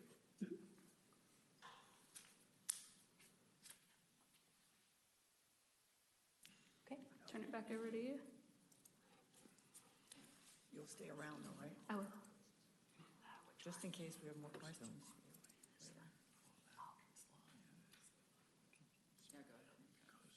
Oh, okay. Okay, thanks. Let me get back to where I want to be here. Okay. All right, I'm going to proceed, Mr. Chairman. Please. There was a community zoning information that was held on March 27th. The applicant engineer were present. There were approximately 23 residents in attendance at the meeting, and they voiced the following concerns regarding the proposed daycare facility. That the traffic congestion on Green Road, cars are already in gridlock in the morning and afternoon rush hour. How can there be an additional 150 plus trips in the morning and afternoon? Afraid that people will use the residential streets to turn around to get to the intersection of Arnold Mill and Green Road. Noise from the outside playground during the day, as many of the nearby residents are retired. Lighting of the site will spill over to the residential developments. The proposed daycare facility is too intensive a use for the area, and Green Road is a residential street, and a non-residential use should not be allowed. In addition to the required public participation report, the staff and its engineer met with the adjacent neighborhoods on March 28th. The applicant held a meeting also on April 11th. There were 7 residents in attendance who made the following comments. The responses from the applicant are shown below. Utilizing mature trees. The applicant will adhere to all landscape requirements per the City of Milton, which includes dense landscaping. Prioritizing local enrollment. The applicant will look at sending out pre-enrollment notices to local Milton residents to encourage local registration. 3, emergency services impact. The applicant is currently working with the city and will adhere to requirements from Public Works concerning signage of intersections. 4, sidewalk connecting townhomes. The applicant will install sidewalks and streetscapes in accordance with city standards. Privacy fencing. The city is requiring a 4-board fencing with wire mesh around the perimeter of the site, and the applicant will adhere to the requirements. 6, noise pollution will be mitigated as much as possible with the use of opaque fencing around the playground, reduced speaker noise, and perimeter landscaping. In addition to the responses above, the applicant is willing to self-impose the following conditions regarding neighbors' concerns. Normal operating hours will not expand beyond 6 a.m. to 6 p.m. Monday through Friday, with the exception for occasional special events, parents' night out, holiday programs, open houses, etc. Red carpet service for drop-off during peak times, normally between 7:30 a.m. and 8:30 a.m. No Little Sunshine bus service bringing kids to the facility. Special events will be staggered during the day so to even out the traffic to and from the facility. External speakers will be turned down so as to not disturb the neighbors. An additional parking area will be created exceeding city parking requirements. The Design Review Board performed a courtesy review on this application on April 10th, and their comments are: the applicant should add conditions to the use permit to address residents' concerns. It should meet the conditions of the traffic study, limit noise, light pollution, add limit on after-school program, develop a good landscape plan to shield neighbors, present signage package to ensure signage is appropriate. In the interest of public health, safety, and welfare, the mayor and city council may exercise limited discretion in evaluating the site proposed for a use that requires a use permit. In exercising such discretion pertaining to the subject use, the mayor and city council shall consider each of the following as outlined in section 1552 of the zoning ordinance, use permit considerations. Staff has reviewed said items pertaining to the subject use and offers the following comments. 1, whether the proposed use is consistent with the land use or economic development plans adopted by the Mayor and City Council. The proposed development is located in the T4 open land use category in the City of Milton Comprehensive Plan Update Map. The proposed use permit for a daycare facility is permitted in the T4 open transect zone. Compatibility with land uses and zoning districts in the vicinity of the property for which the use permit is proposed. The subject site is compatible with the adjacent and nearby land uses and zoning. T5 transect zone abutting Arnold Mill Road to the west that is currently developed with single-family residences, but if redeveloped will permit mixed use and/or residential up to 8 units per acre. T5 and T4 open transect zones to the northwest with townhomes, which is Glenview at Arnold Mill, under development with a permitted maximum density of 9 units per acre and a permitted maximum density of 5 units per acre, respectively, with an actual developed density of 5 units per acre. To the north and northeast is single-family residential, waterside subdivision, zone CUP, developed at 2.25 and 3.22 units per acre. To the east is T4 open, developed with a single-family residence, and further to the east is Parkside at Silos Townhomes, developed at a density of 4.2 units per acre. Whether the proposed use may violate local, state, and federal statutes, ordinances, or regulations governing land development. The proposed use does not appear to violate any ordinances or regulations. 4, the effect of the proposed use on traffic flow, vehicular, and pedestrian along adjoining streets. The new trips for the proposed site are estimated to be distributed fairly evenly among the routes to the site. The highest entering and exiting route, which is 35% of the trips, are proposed to be the SR 140 northbound right turn onto Green with a right turn into the site and left turn out of the site with left turn onto route SR 140 southbound. The intersections of SR 140 at Green and SR 372 at Green have been identified for improvement in the 2016 City of Milton Comprehensive Transportation Plan and the 2018 North Fulton Comprehensive Transportation Plan. Additionally, SR 140 at Green was included in the 2016 Fulton County Transportation Special Purpose Local Option Sales Tax Initiative project list. The City of Milton and Georgia Department of Transportation have been coordinating on proposed improvements for these intersections, but timelines for implementation have not yet been determined. The proposed use will increase trips along the routes to the site, but traffic flow will continue to be impaired until intersection improvements are made for SR 140 at Green and State Route 372 at Green. The proposed site plan creates a left turn lane into the site by modifying a portion of existing left turn lane for Waterhaven Lane, which is the west entrance to Waterside, and extending the taper to facilitate the highest existing route. The taper may be replaced with a full width lane that connects to the left turn lane on Green at SR 140. And I believe that Sarah essentially went over this information with you. And it does mention the daily trips being a total of 462, but broken down with AM and PM, obviously.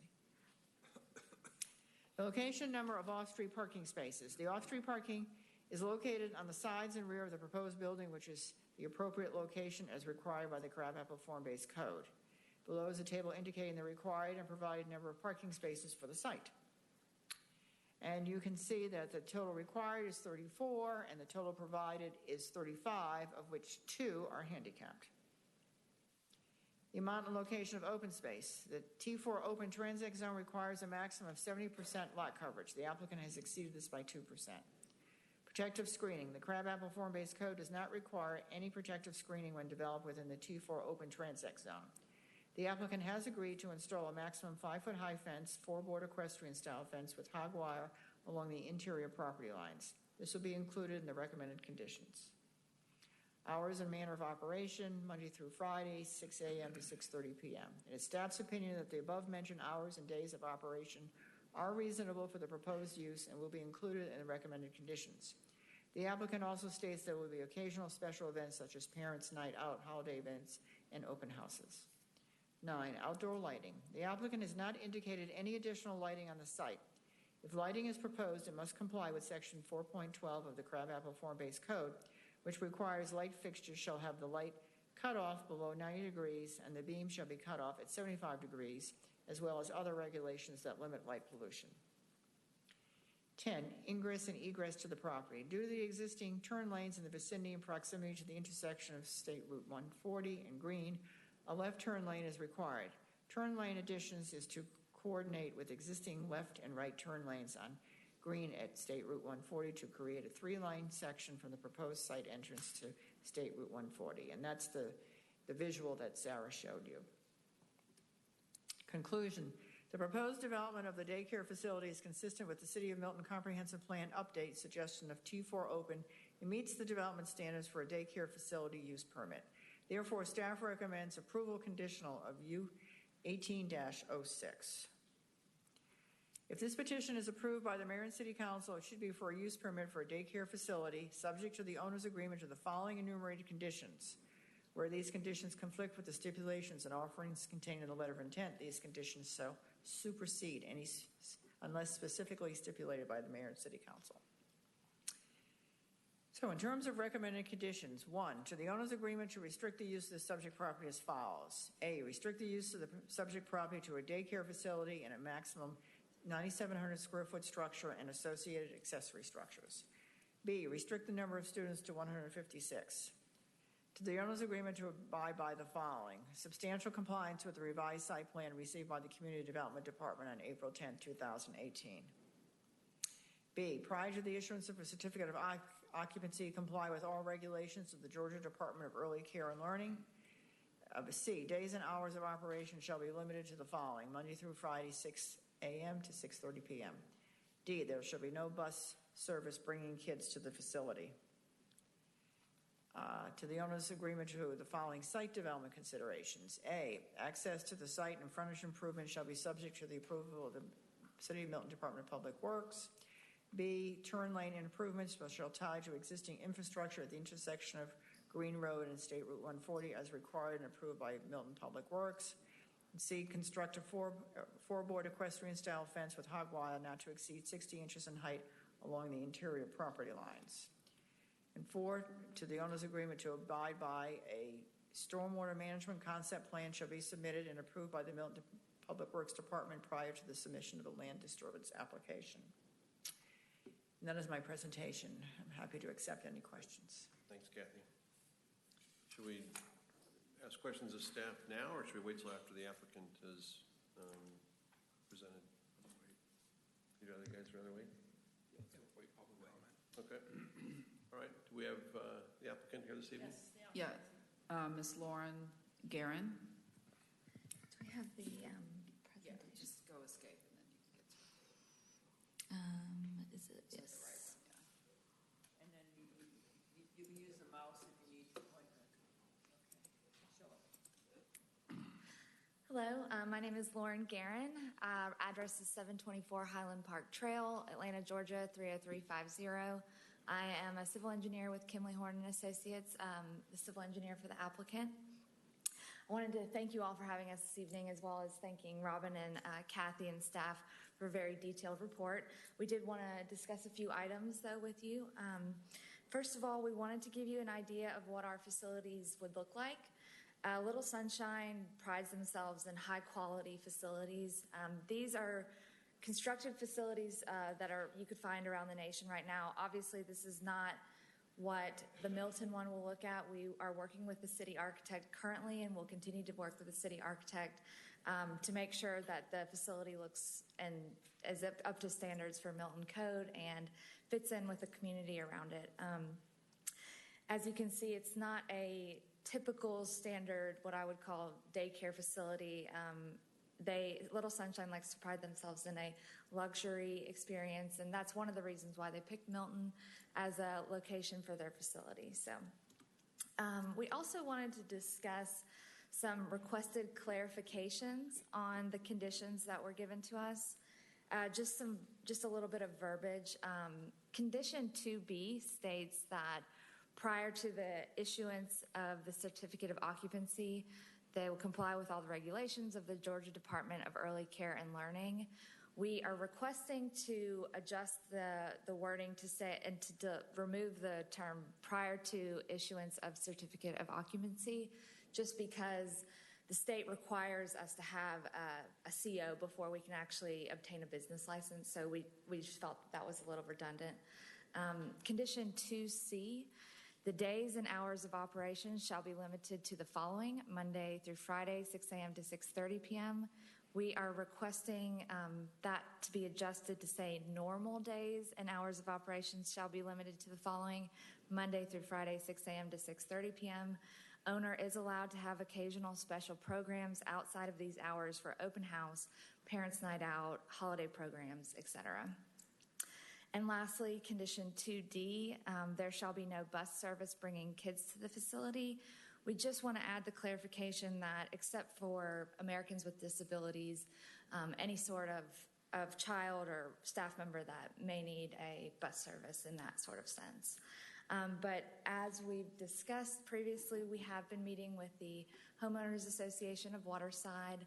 We've been working with them and through many meetings and discussions to figure out the list of conditions that our applicant was willing to impose on themselves, and we did have approval with the Homeowners Association as long as those conditions were met. We also, basically like what Kathy was mentioning earlier, we did do a traffic study that was not required by us through this use permit process, but we did do that just to alleviate some of the concerns of the neighborhoods as well as gain some information and see what was needed for the street surroundings. So, thank you. Thank you. Do we have any, sorry, go ahead. Yeah, so we have another comment that is in support. So that would be included in that 10 minutes that they have. Should we have them Yeah. speak at this time, please, then? Yep. Mr. Brendan Pilger. So the clock says 1.35, but it'll be another additional 5 minutes. Hello, City Council. My name is Brendan Pilger. I live at 12660 Morning Park Circle, Alpharetta, Georgia 30004.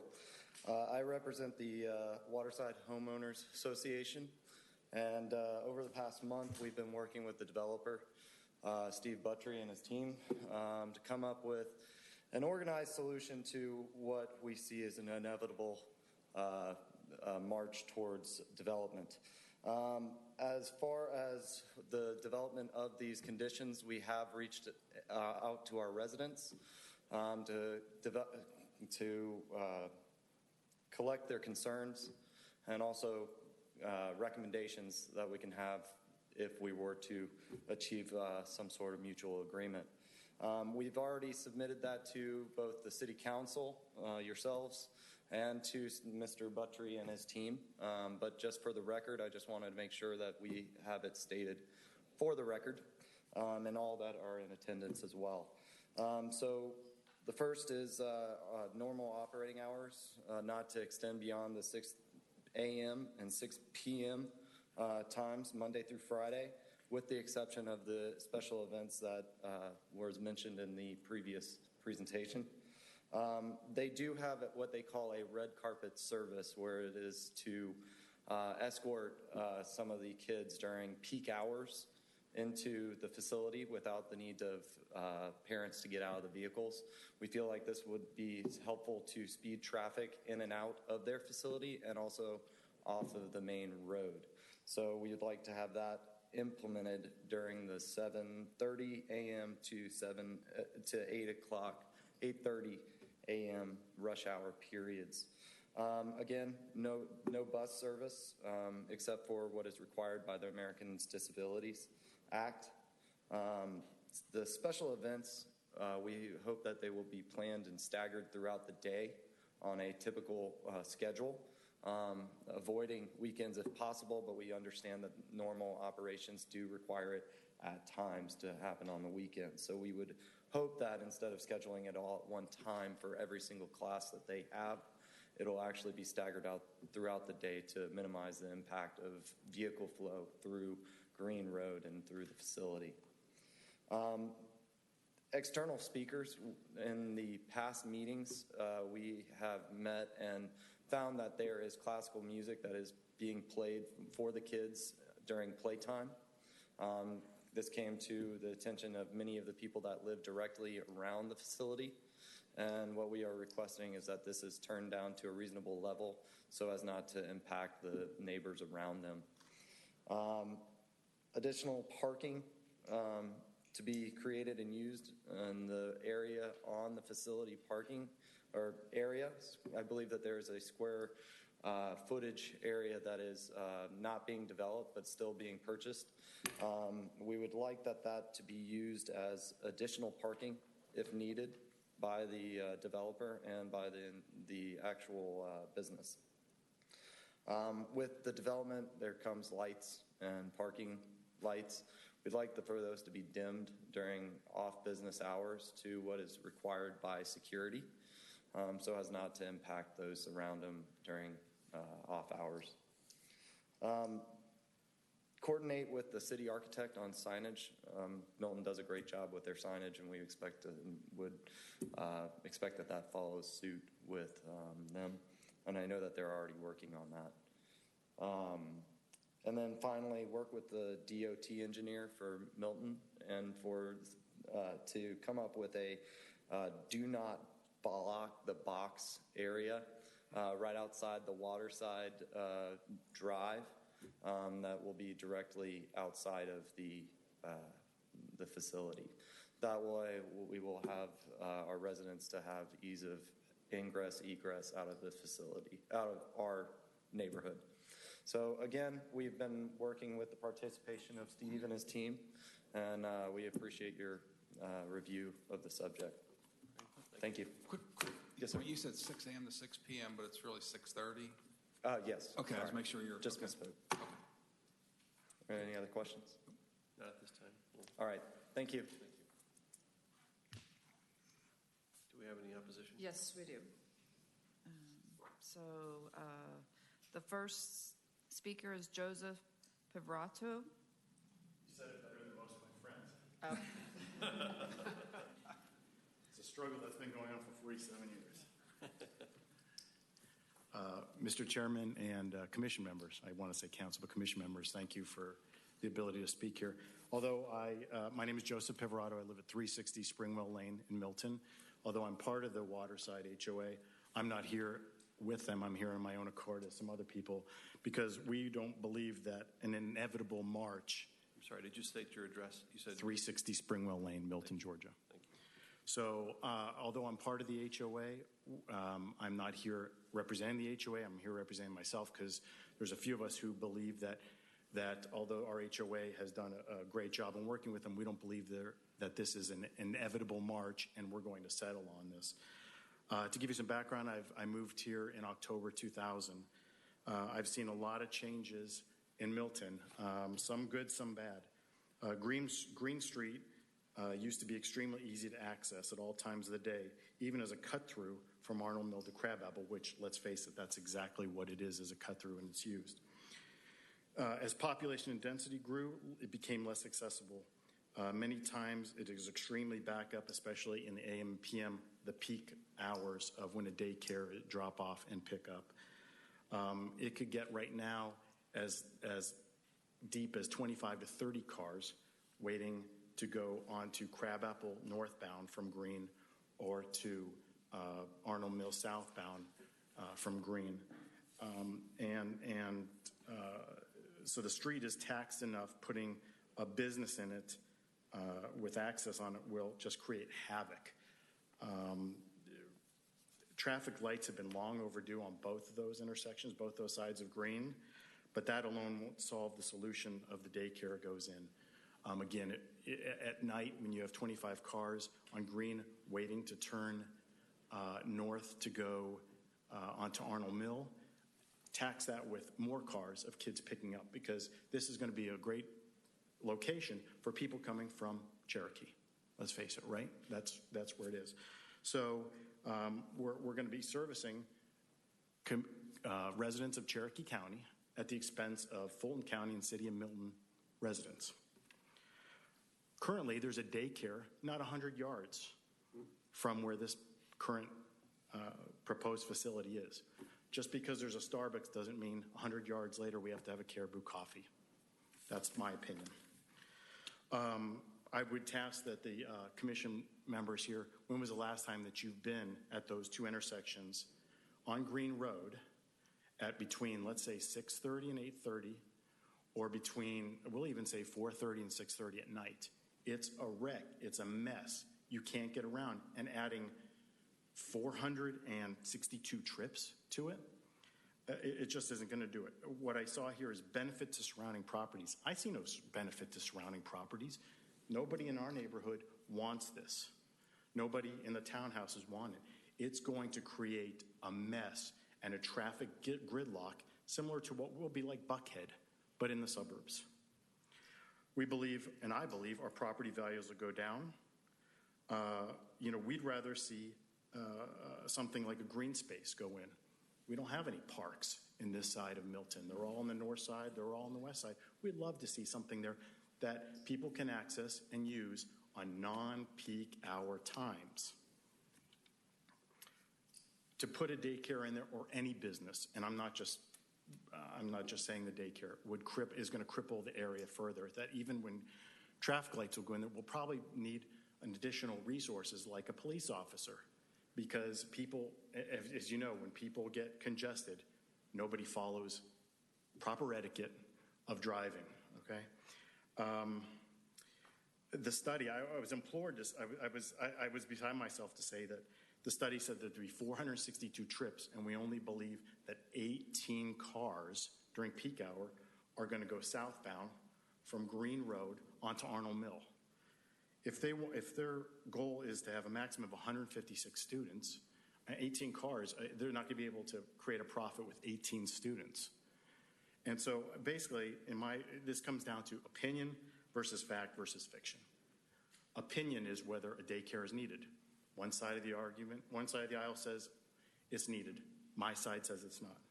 The fact is, this is going to tax a road and infrastructure and a community and the people who use that cut through far worse than it does now. And it's getting worse day by day by day by day without adding that in there. And the fiction is that a study that says 462 trips are only going to have 18 cars turning left from this intersection. And I just leave you by saying, if you believe that, I do have some oceanfront property in Arizona that I would like to sell to you. Thank you for the time, and I appreciate it. Thank you. Okay, just for information, we have 4 minutes and 48 seconds left with 3 more people that want to speak. So the next speaker is Brent Albrecht.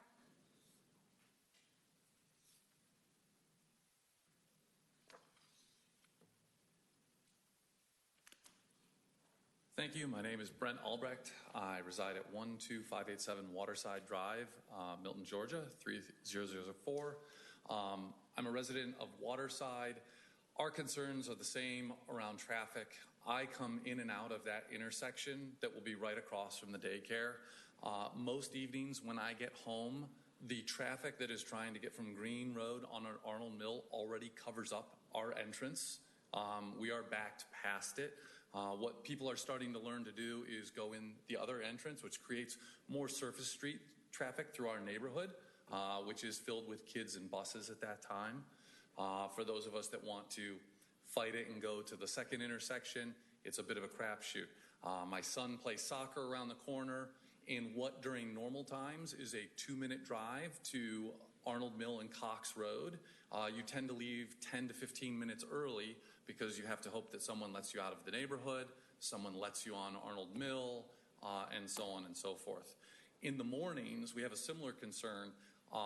It's interesting, the thought of people turning left from Green Road onto Arnold Mill is a bit of a fallacy. As someone that's lived there since 2003, I never go left, even on weekends. There is always traffic on Arnold Mill. In fact, in the last few months, I've noticed backups on a Saturday that will go from Arnold Mill and Crabapple Road almost back to the Green Road intersection. So turning a left at any time of any day, peak or not, is an extremely difficult task, which means in the morning, all 156 of those kids' parents, because let's face it, daycare is a morning rush hour, evening rush hour, it happens around work, are going to have to go towards Crabapple Road, the same way our buses go. That intersection does have a right-hand turn lane, but you can only access that right-hand turn lane if there are 2 cars or less at the stop sign. There are often times where Green Road and Crabapple Road covers up the other entrance to Waterside. This amount of traffic is going to be just devastating to our quality of life and the needs of our neighborhood. We have jobs that we need to get to. We have kids who have activities that we need to get to, and this is going to significantly impact the quality of life for our family and residents. And as well as with special events, my concern is if you have the school all lining up there, that amount of parking doesn't work. There's no parking availability on Green Road. They will park through our neighborhood and walk to the daycare for the special events, which will create other problems for us. Now, we understand that the property is zoned T4. That's done, and many of us do accept that. And we do appreciate that our HOA has been trying to work with the developers. It was news to many of us sitting here tonight that there was an agreement that was not socialized in our neighborhood. But I understand that if they believe that there is an inevitability, that to try to make the best of a bad situation. We implore the group to say, this is a use type of permit situation, and what other case would you have for having a use, as in to consider what the impact would be to the residents and taxpayers of that area. Any other business that all of our community could potentially benefit from and that wouldn't have the bulk of its traffic only during rush hour peaks would be far more welcome than a daycare. Thank you. Okay, we have 59 seconds left and 2 more speakers, so just Let's add some. yeah, I think let's maybe go another 5 minutes and see where we stand at that point, in That's addition fine. to I what's think left. we'll should hopefully take care of it. Mhm. The next speaker is Linda Is that acceptable to DeMater. the- yeah. I'm sorry. Okay. Yeah. Good evening. Good evening. Thank you very much. My name is Linda Dumbledore. I'm from the Waterside subdivision. I live at 12930 Morning Park Circle. I do believe that this is possibly inevitable. I just want to make a couple of statements to you all. One, the traffic study was conducted, just to give you an idea, on the Wednesday before spring break. Now, the Wednesday before spring break, many families had already left to go out of town. I woke up, left the neighborhood, saw all these things, and I thought, well, that's a great time to do a traffic study because it's going to be the least, that time frame is one of the lowest time frames of traffic that you will find. I have a huge concern about noise pollution, not from the daycare, but from Arnold Mill. They talked in our homeowners association meeting about buying the land at the corner of Arnold Mill and Green Road to clear and have grass area for parking. So it wouldn't be a parking lot, but it would be a grassy area. You take down those trees and you have removed a natural noise barrier for our neighborhood. As all of you know, in the winter when the trees are gone, you can hear traffic differently and everything else. It is, when they put those townhomes up, it increased the sound. And I live on the far side of Waterside. I live on the Crabapple Road side of Waterside, just to give you an idea. So those people that live on the Arnold Mill side will be greatly impacted if any of those tall trees on that corner are taken down. If it does go into play, can we have rules and regulations regards to dumpster pickups, trash pickups, all that kind of deliveries, so we're not having things like this happen in the middle of the night or early morning and disturbing our neighborhood? And whose land is going to be taken for this right-of-way? Are my neighbors in Waterside going to be affected for this third lane to be extended? Is there, are we going to have roads encroaching on their property? That I'm just unsure of. So those were just a couple of questions, and I appreciate your time. Oh, and also the Parents' Night Out, can we have a limit on the Parents' Night Out? Because they could do it monthly. I was a school teacher. We did Parents' Night Out there, huge money-making thing. We did them all the time. I don't want this all the time. Parents' Night Out on that. So those are a few of my things. So thank you very much for your time.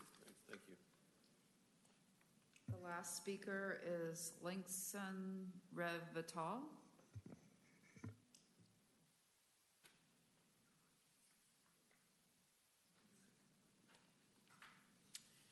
Thanks to the panel. This is Dave Vittal. I go by Dave. I'm a resident of Waterside subdivision, and I've been living in the subdivision since 2004, December. What is your street address, please?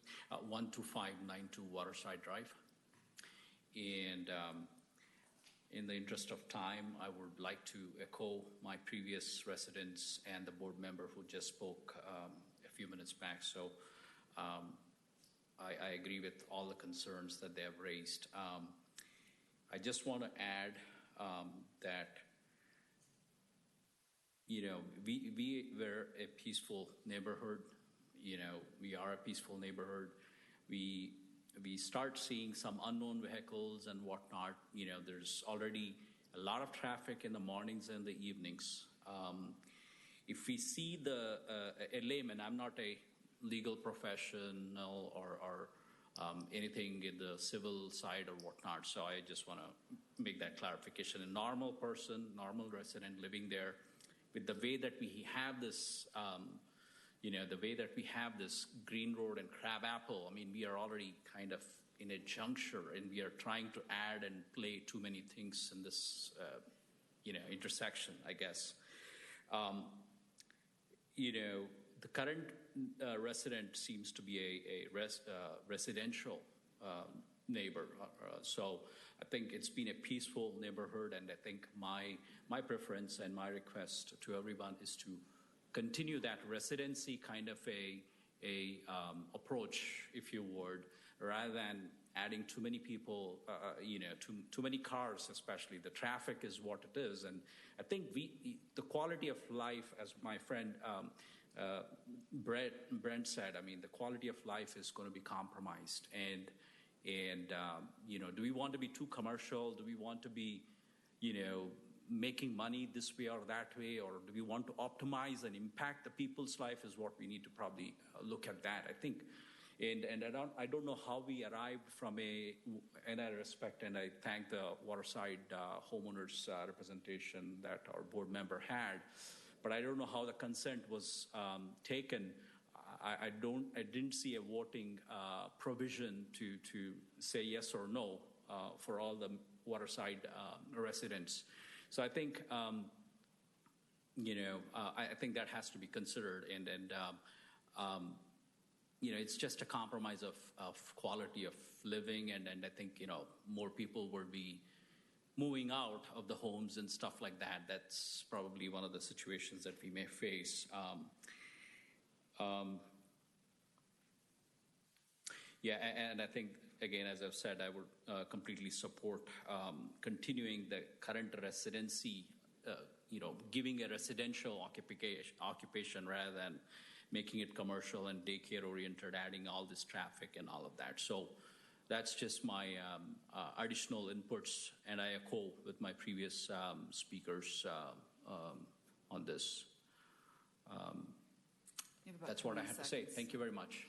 Great, thank you. Okay. Okay, is that it? That's it. Okay, close public comment. Oh, do you want them to have any? Oh, I'm sorry. Yeah, the applicant has the opportunity for some additional time. In the fact that we extended, so they've got 7 minutes. 7 minutes total.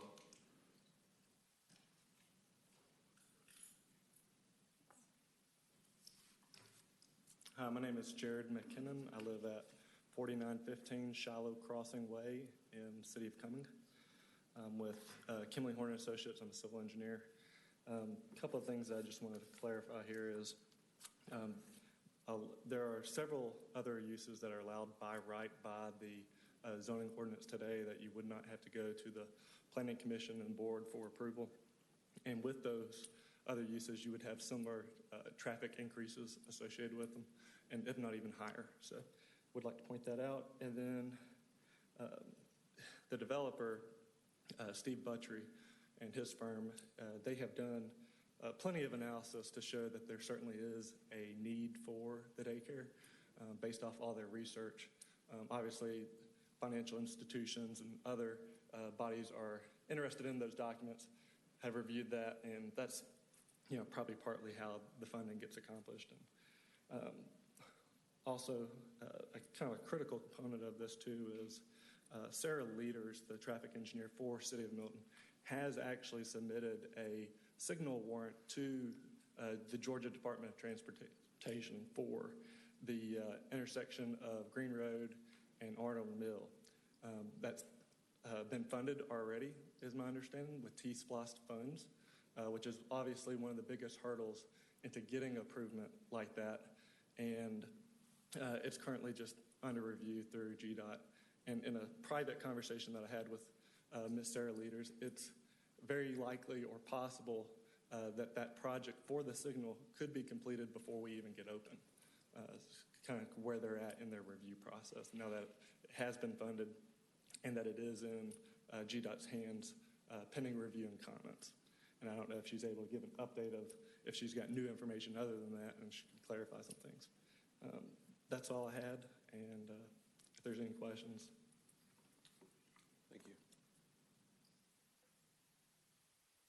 So is that it for the applicant? Any additional speakers? You've got a few minutes left. Thank you. Yeah, okay. Yeah, you have 5 minutes left. Thank you. Hi, I'm Steve Buttrey, 6548 Village Springs Drive, Plano, Texas. I appreciate your time tonight. I just wanted to comment on a couple of things. In the meeting with the HOA members, we did talk about the green space that we're buying that's not part of the development that's being in consideration now. It's adjacent property for overflow parking in case of during a special event or whatever. It is our intent, which I stated there, is to keep as many perimeter trees as we could. There is some topo there. We'd have to analyze that. But it is not our intent, nor do we want to take away all those trees there at the perimeter of Arnold Mill and Green Road. I just want to state that. I think they'll talk about it as well, but as far as the additional lane, the right-of-way already exists, so we wouldn't be going into somebody's backyard to add that additional lane. There is an excess right-of-way there to provide for that.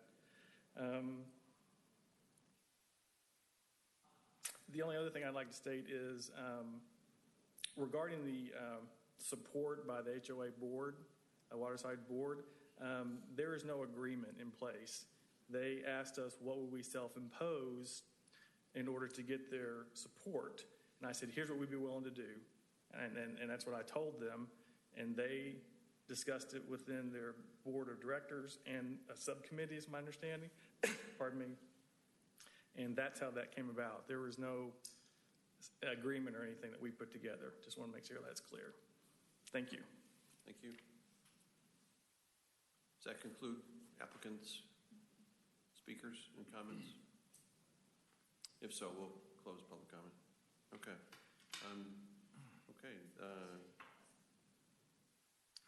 Committee members, questions for staff and or applicant? I had a question for the applicant. I know you said that there's no busing to the school. So is there going to be like an after-school program or anything like that?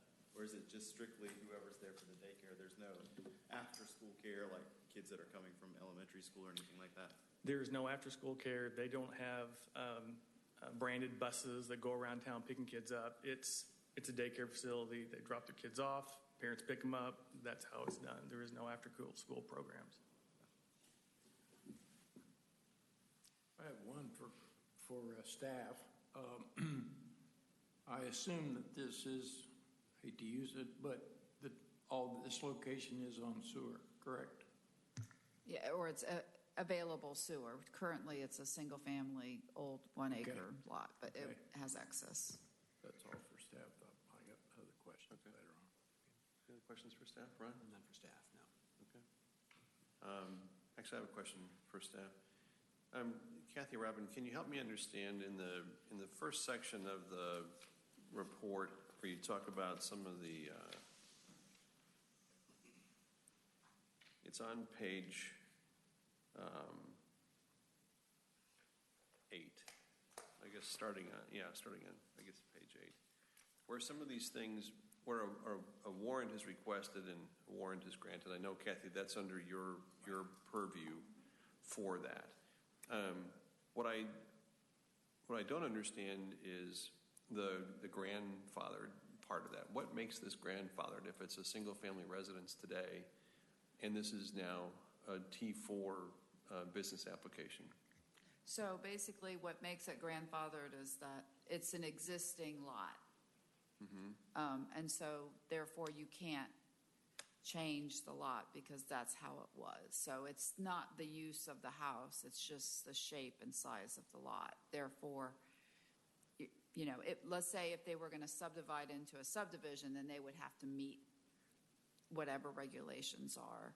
But it already exists. Okay, so I understand the fact that the lot exists, but in the application of some of the setbacks for the business, when it appears this is going to be a tear down and reconstruct to the new, the new facility, why then is the new facility not bound to some of the setbacks and other?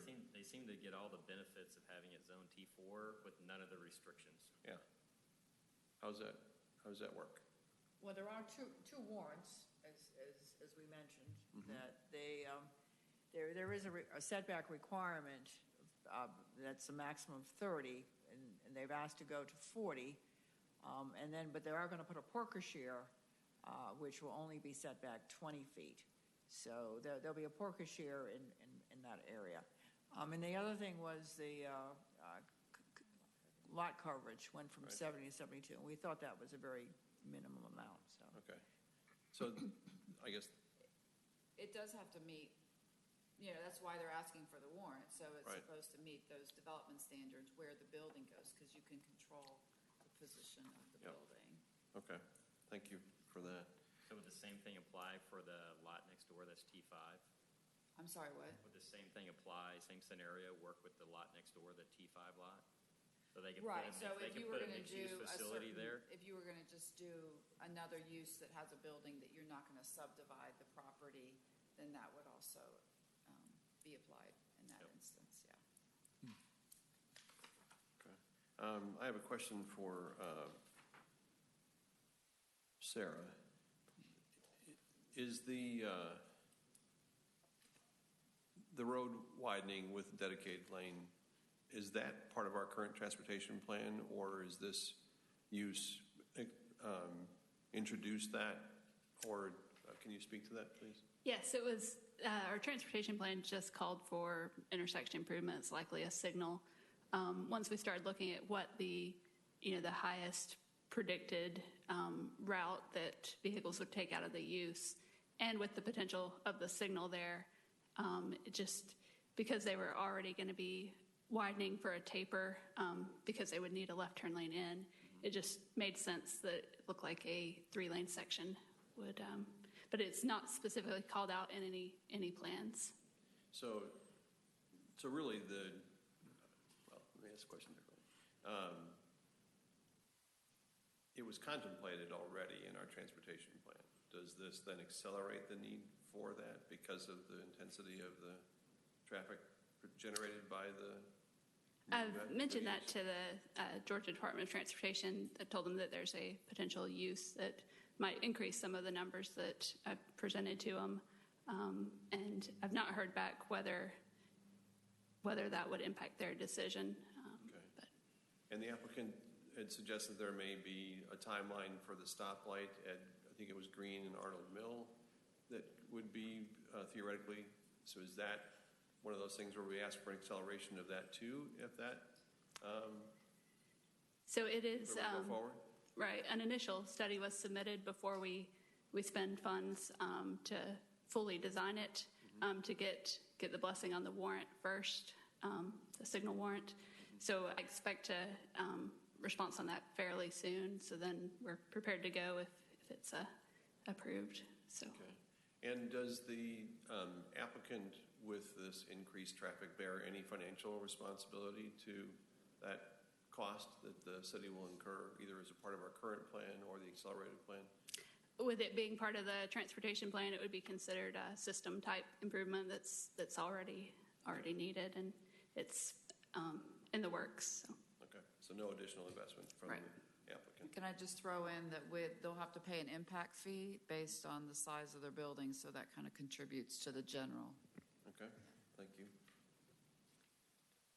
I have a question again for staff. I think at one point in my reading of the deck, it talked about, or maybe it was a request from the community for an opaque fencing to limit the sight and sound.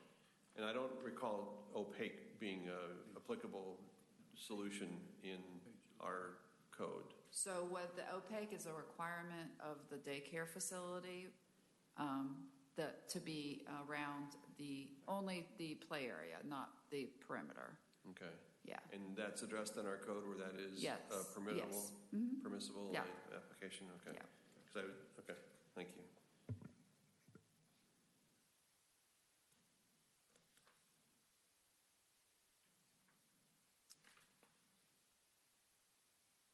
I think that's, anybody else have questions while I look at my? Yeah, I mean, it was brought up that, there's other acceptable uses that don't require a permit or a use permit. What? I don't know those off the top of my head. Do you have those? I don't have it right in front of me, but I think you all have the list. Here on the presentation. Here, I'll switch it back.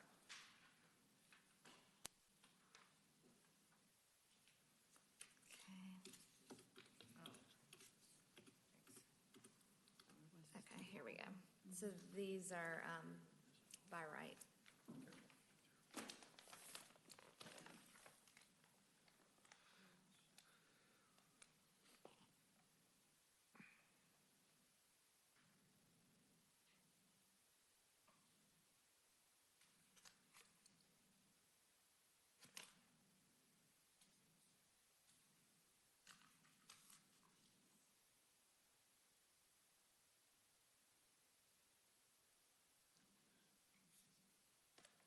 I'm not necessarily in agreement with the applicant's statement that many of these would generate the same peak hour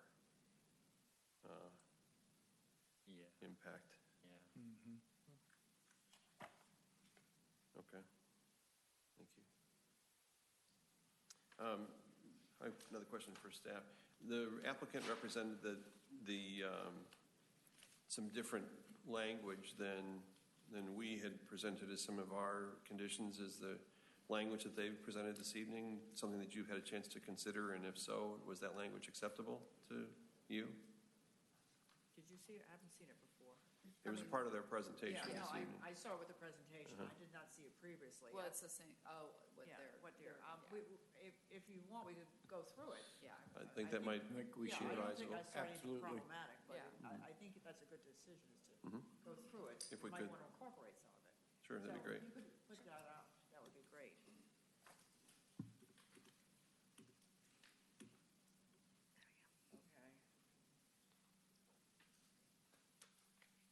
So I think the first one is just to take out that first phrase. It's just to delete the prior to issuance, and I don't really, do you have, you don't, yeah, I think that that's acceptable. Condition 2C, to add normal days, and owners allowed to have occasional special programs. I think we've already discussed that throughout our presentation, so that's not inconsistent. You had introduced language. I don't necessarily understand why that's different and important to the applicant to have a change to theirs. And maybe the applicant could address that. Why is it important that it's different when what staff's language had been In proposed? staff's report, they basically said that, but in the actual wording, in the conditions, it wasn't in there. It just said daily it had just those two lines under 2C. It didn't address the Hours. Yeah. I the think- special programs. It didn't address it in the actual recommendations. So it's kind of hard to enforce something that's very general like that because it says occasional and you know, it's a little arbitrary. I mean, they do specify, so I mean, I don't know.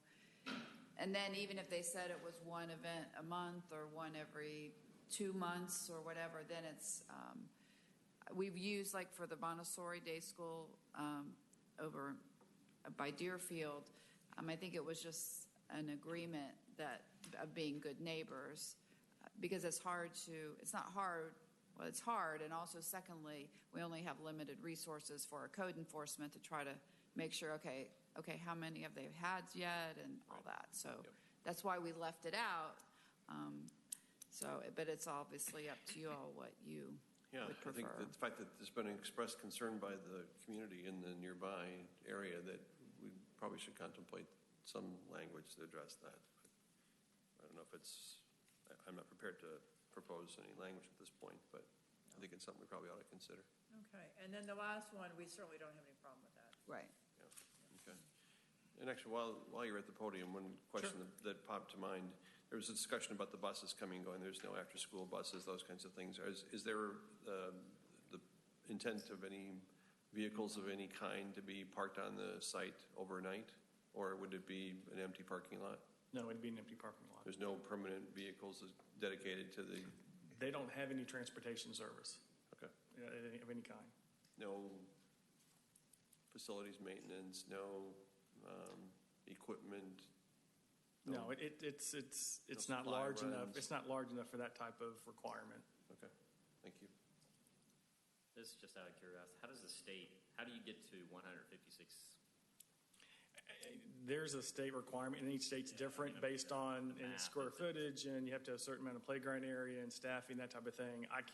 I'm not an expert in that, but they have to be licensed in each of these states, and again, that'll be dictated by the state licensing. While they're on that, I'm sorry. While you're on that, it says that there's 34 spaces, total provided 35, and elsewhere we say that, or you said that you'll have a staff of 35. Okay, to clarify that, and I may have caused some of that confusion, the staff, there'll be a maximum staff of 35, but that's not at one time. This is a 12-and-a-half-hour a day operation. Okay. So it's staggered throughout the day. So in the morning, at drop-off, there'll be between, I think, 10 and 12, and then in the evening, there'll be 12 to 15 actually in the facility, and it's shift work throughout the day. And then also some students only there half days. So it depends on the need, the requirement, and the type of students that are on the facility. It will dictate the staffing. Okay, so you're saying there wouldn't be any problem of people coming in to visit or to, pick up a sick child and park? There'll always be parking available? Yes, I mean, they have 20 of these locations around the country, and this is a typical parking arrangement as the other ones. Although you contemplate additional parking, we talked about the acquisition of some more space for the overflow parking and egress area. Is that because of event parking? Because if the standard flow throughout the day is like you're suggesting, what's the demand for the extra parking? It's to satisfy neighbors' concerns. We have, as you see in your exhibit, and I'll try to find it here, so in this exhibit, you'll see, does this work? Yeah, you can use the mouse. Okay. So this area here, which is actually T5, which is obviously higher density, we have no plans for in our original plan. That was just going to be left alone. Because of the concerns of the neighbors, we actually met with staff and talked through those issues, and they asked if we could take a portion of this property and grass it for any additional parking as needed for any type of program, or if parking became an issue for any reason. So it was to allay concerns of the neighbors as well. And we're not buying additional land for that. That's already part of our program, is this land. We're buying this T5 as well as the T4 that's over here. That's all part of the purchase. And is the purchase closed at this point, or is it conditional upon the... It is not closed. It's conditioned about getting this approved? Correct. And if I could, to clarify, this T5 area, that's the open space, that's not included in our coverage ratio either. Just the T4 area is.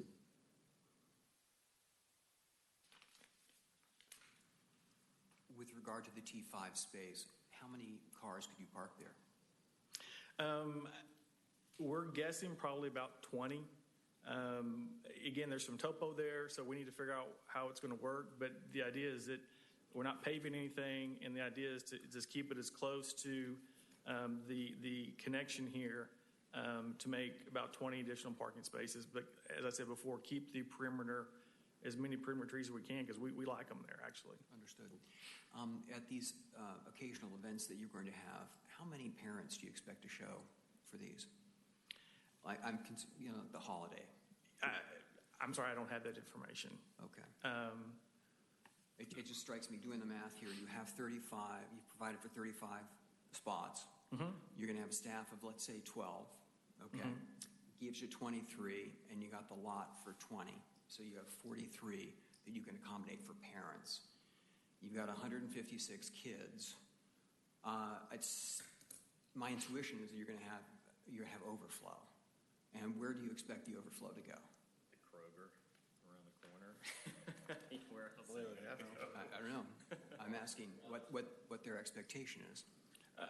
Our expectation is that it can work on this facility as it is in other facilities as well. The other thing is there is some area which you'll see here that these are technically not parking spots per se, but this is the stacking for the drop-off. There's room for an additional 23 cars just in that area, which additionally gives room for traffic in and out and around the facility. Has that been approved by the fire department? Yes. Well, I don't know. I don't know that answer. I don't know that answer. Okay. So you got 43 spots. You don't know where the overflow is going to go. I think it's very tough. I have the feeling that your use here is going to adversely affect these neighborhoods, and that there's going to be overflow parking on their streets. That's where I'm coming out right now. Okay. Is the chart that's available to us on page 13, the trip generation analysis? That's a mathematical equation to get to that. That's not something that's generated by you guys. That's the 462 trips. That's just an industry standard based on number of students. That was generated out of the traffic study, correct? Yeah, it's based off the ITE handbook, the 2010 version, 10th edition. Okay. So it is, basically you look at... Would you mind coming to the podium? People may want to hear it so that it can be recorded. Yes, sir. So it is generated from a table lookup that you do. The manual is the ITE. I think it's the 10th edition that we utilized. And it's basically you just list your proposed use and you look at it and it references what your proposed trip generation is. So you don't take any exception to the fact that that's a number that might be representative of what your impact would be? Yes, sir. Okay, thank you. I had one back for Kathy. I should remember this, but I don't. The school closes. What happens to that property relative to our? It stays, the use permit stays with the property. It Okay. doesn't, so let's say if in 10 years they go out of business. Right. Then another entity could come and take over the building and use the building, but they would be conditioned to the same conditions. It'd have to Same thing. still be within that. Right. They don't have to do a child care. No. But if they were to do a child care, they'd have to comply with the current accepted conditions. But they could do another one of those uses and just have to repurpose the building. Right. Right, that's right. Any other questions for staff or applicant? I don't think so. And there's a lot of attractive stuff to look at here. except the one big part that's really unattractive, which is the impact that we already know is Green Road. Right. And my goodness, I don't debate at all the fact that we probably have a increased demand for childcare in this area that's probably underserved today. But boy, I'm just not sure it's right here. Any other questions for staff? Well, I mean, yeah, just following up on that, I mean, with staff, again, hypothetically, if the traffic, of course, is going to be the big concern. Obviously, you heard that today. So if that, for instance, that light doesn't get approved and doesn't come in on Arnold Mill and Green, then what? Before this development comes up? Well, what's the alternative? Yeah, I mean, I don't know if Sarah can add to that, but clearly it has to meet the warrant. Warrants means how many cars are going to go through it, and that GDOT has to review and approve, but they don't have to pay for it, which is an advantage in the sense that our T-SPLOST money is going to pay for that light. But Sarah, I'll turn it over to you. I'll add as well in the traffic study, those delay numbers and level of service, that was based on if it's not a signal, what the impacts to those intersections are going to be. So it has been looked at, and I can pull that back up if.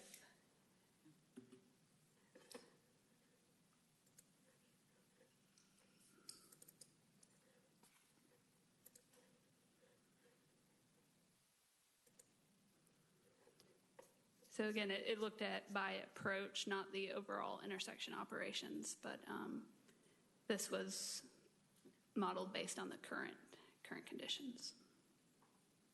And so when you guys do this traffic study, is this like can you tell me, is this like a one-day study, or is this over a certain amount of time?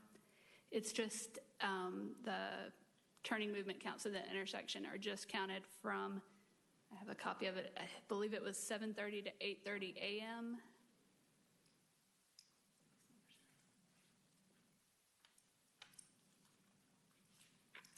So they did a couple different counts out there. One was a 24-hour count on Green Road to know how many cars a day are going on the road. And then at the 3 intersections, they did turning movement counts just at these peak hours. And multiple days, Sarah, or just over one day. But okay. And the equipment did it was by happenstance be that Wednesday prior to spring break? Monday before. Okay, so it might have been within that window that yeah oftentimes causes concern. Yeah, so it could be even higher. There it is.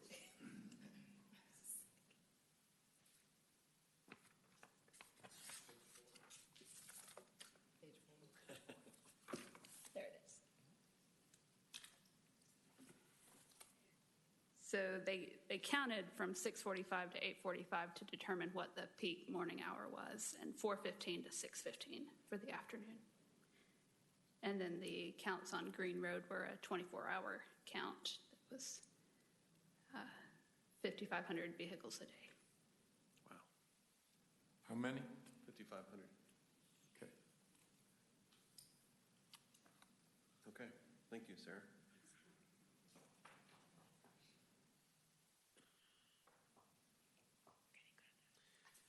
If there are no further questions, I'll entertain a motion. I did have one more question on this trip generation analysis. So, where you got the 462 daily trips, and then it says the AM peak hours is 107 total. So 57 in, 50 out.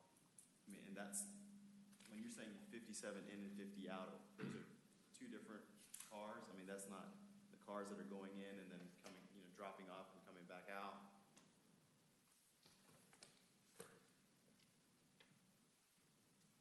So obviously with the daycare facility, you have a mixture of staff and students that would be going there. That's why there's a small discrepancy to account for the staff that would actually stay. So like on the AM, you have 57 coming into the development.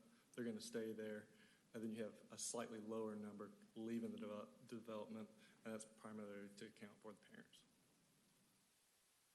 And likewise, with the PM peak hour, you've got a smaller number entering because that's the parents, and then a slightly higher exit because people are getting off work, staff is leaving.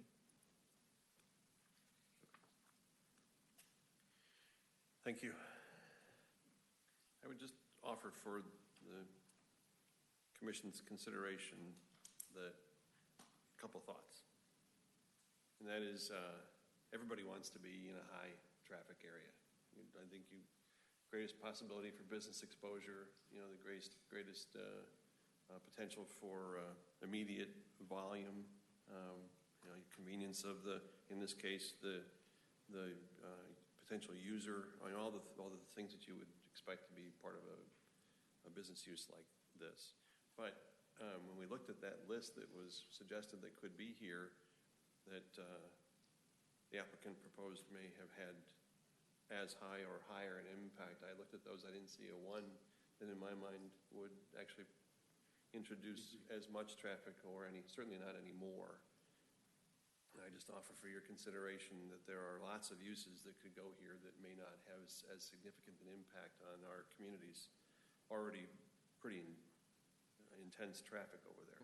Well, the intensity of traffic at certain times too is the key that, versus spread out over the course of a day. This is the intense traffic at the two worst times of the day. And although it's within our purview to say, this is okay, and recommend to council that they consider the same for adoption, it's also within our realm to say this is a use that's being asked for as a use permit that is not in keeping with what we think is good for the community. So I just offer that for your consideration before a motion is made. So, You ready? I am. Well, with all of what we've heard from the constituents, I feel that we should deny U18-6 daycare facility. So that's your motion? Yes. Okay. I second it. Okay. I'm sorry, who did the second? Ron. Okay, I was looking down. Is there any further discussion? Hearing none, all those in favor of the motion signify by saying aye. Aye. Opposed? Motion is unanimous for denial. Thank you.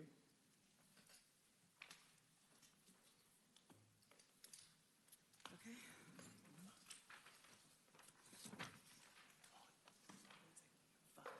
Yeah, there's been a request for maybe a 5-minute bio break. Anybody take exception? No. Okay, so let's I'll pause. put the clock on and so Let's you pause can for, start. pause for 5 minutes. All right, I'll start it now. thank you. Can I tell you one thing? I'm Carolyn Etchison. I live at 200 Green Road, 52 years. That red light at Arnold Mill and Green Road was approved between 20 and 30 years ago because I went to the meeting. Isn't that amazing? Yeah. Yep. So lots of luck in getting it. Great. Thank you. I hope you do. Thank you. I really would like the one at Crabapple Road more, because that's very dangerous, because people turn without their signals on. Right. Very Great. dangerous. All right, thank you. Thank you.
Her just constantly reinforcing, other uses, yada yada, and it's like, that's clearly, there's plenty of other options there.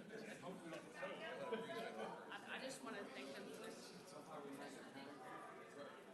you're welcome.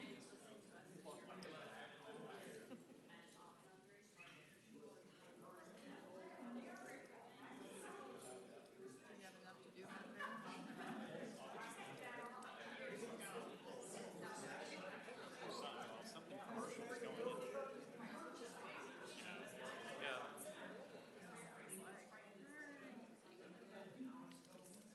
You never know, and there's always going to be whoever's next to it, wherever you stop it, is going to be a concern. But you guys made a legitimate.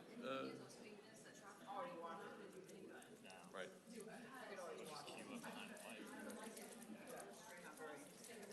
Yeah, you're good.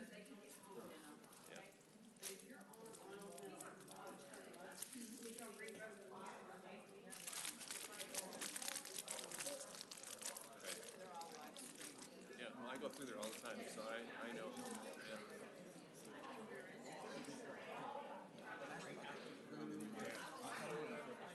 Yeah. Oh my goodness. Nope. Yeah,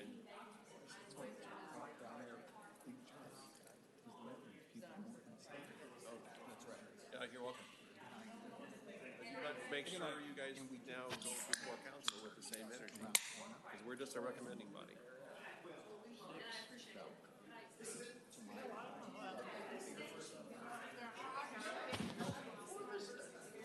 You're very welcome. You're welcome. Yeah.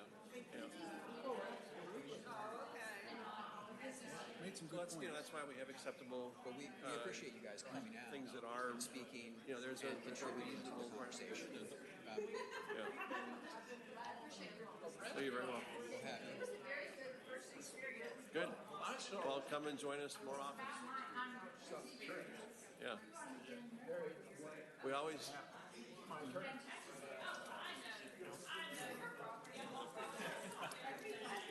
Well, we always say, please come when it's not just in your backyard, because we appreciate. Listening to like the people that are.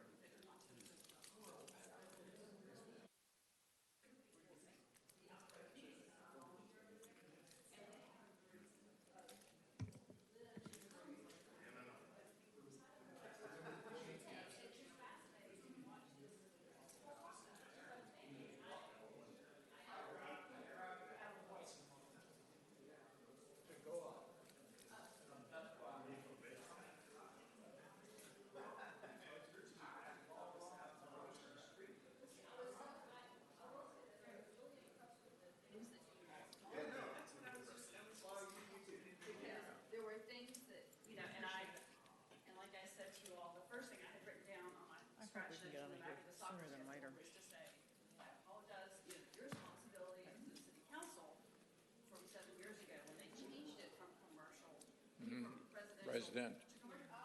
Green Road is your first introduction to Milton. Right. And I realized that we are the slums of Milton. No. Because we're the least, I say that meaning. Active. Yeah. You should, But we're trying to keep it. you should say, I hope it stays that way. It doesn't move and come up there. We've been here for 3 hours. No, that's not bad. Right. Understand that. Go ahead and, let everybody get out. Take a break. Yeah. That's right. How's it going? Right. Good, how about you? I always thought it was a dip down, like, where you have to have the water retention. The water retention. Oh, yeah. Right. You know what, but I like these meetings because there is a Right. attention to detail in this one. Yeah. Somebody else. Yeah, well, I mean, what I mean is like,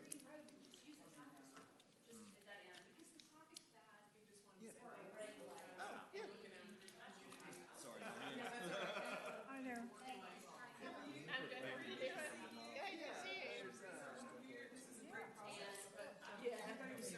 y'all really. I mean, for better or for worse from your perspective, y'all really get into the weeds. Well, there's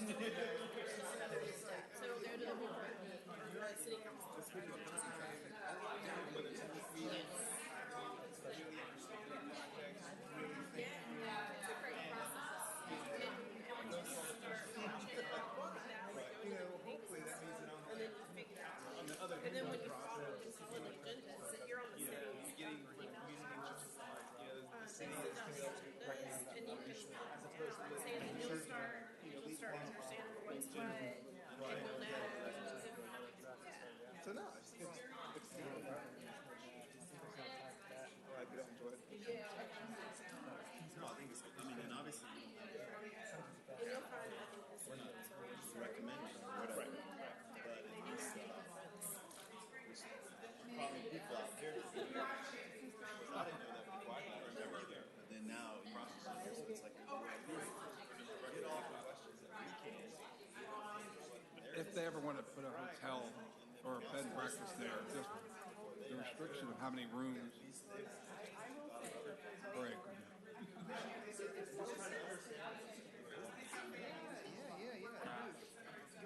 We had it before and spent about 2 hours arguing. And we're back arguing. We don't argue 2 hours tonight. I hope not. I'll make a motion in the middle of it. I think we're done, but it's like, still got to understand a little bit more about the business that they're Good luck at the city council. Yeah, good luck. Makes sense. Right. It's absolutely, in bounds and proper and good to ask all those questions. You want to know if they're going to take it in the right direction or not. Right.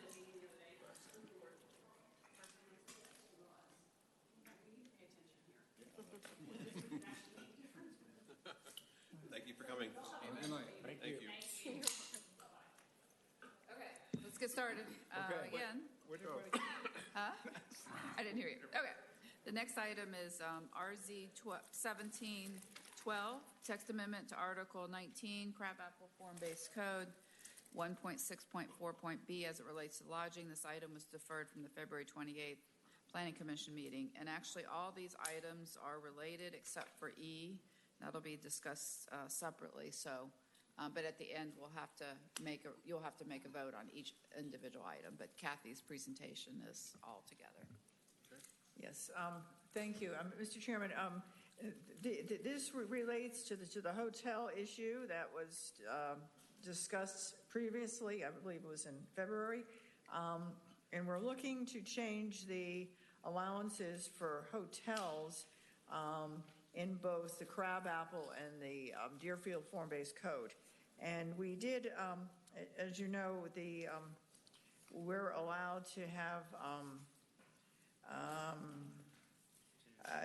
the 9 units in certain areas where you've got 9 units per acre. That would allow, because there's two hotels allowed for each unit, that would allow 36 for a site. And basically, we've thought that was too low. And so we did some analysis to look at what other hotels in the area allow. And then you did ask us to go back to the drawing board, so to speak, to do more research, which we did. And we did, for instance, speak to a local industry consultant that talked about the demand for hotels, specifically commercial hotels, being where business centers are located, and that's where your greatest demand is. And that really the Crabapple area is primarily residential, and so those large commercial-style hotels would not be appropriate in Crabapple. And really, we're probably talking more like a B&B, not even a boutique hotel in Crabapple. So where we came down on this is decided that we actually needed more hotels per unit in the Deerfield, and to allow for a greater opportunity for developers, and really leave it up to the developer to make sure he's providing the amount of parking spaces that are going to be needed to go along with the use. But in Crabapple, we still felt that the two hotel rooms per unit was still too low, and that we really felt that should at least be up to 4. So we've ended up with recommending 4 per unit in Crabapple and 8 per unit in Deerfield. And that's sort of where we came down on this.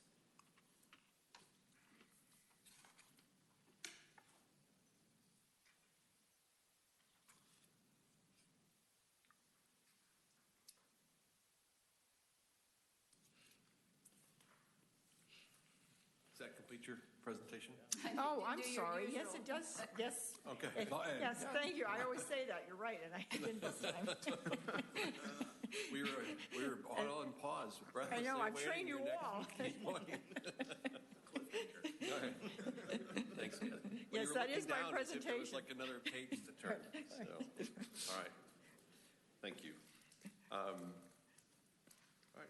So questions for staff, Kathy or Robin, since we've now Yeah, we don't have anything. exited the room. Whatever you want.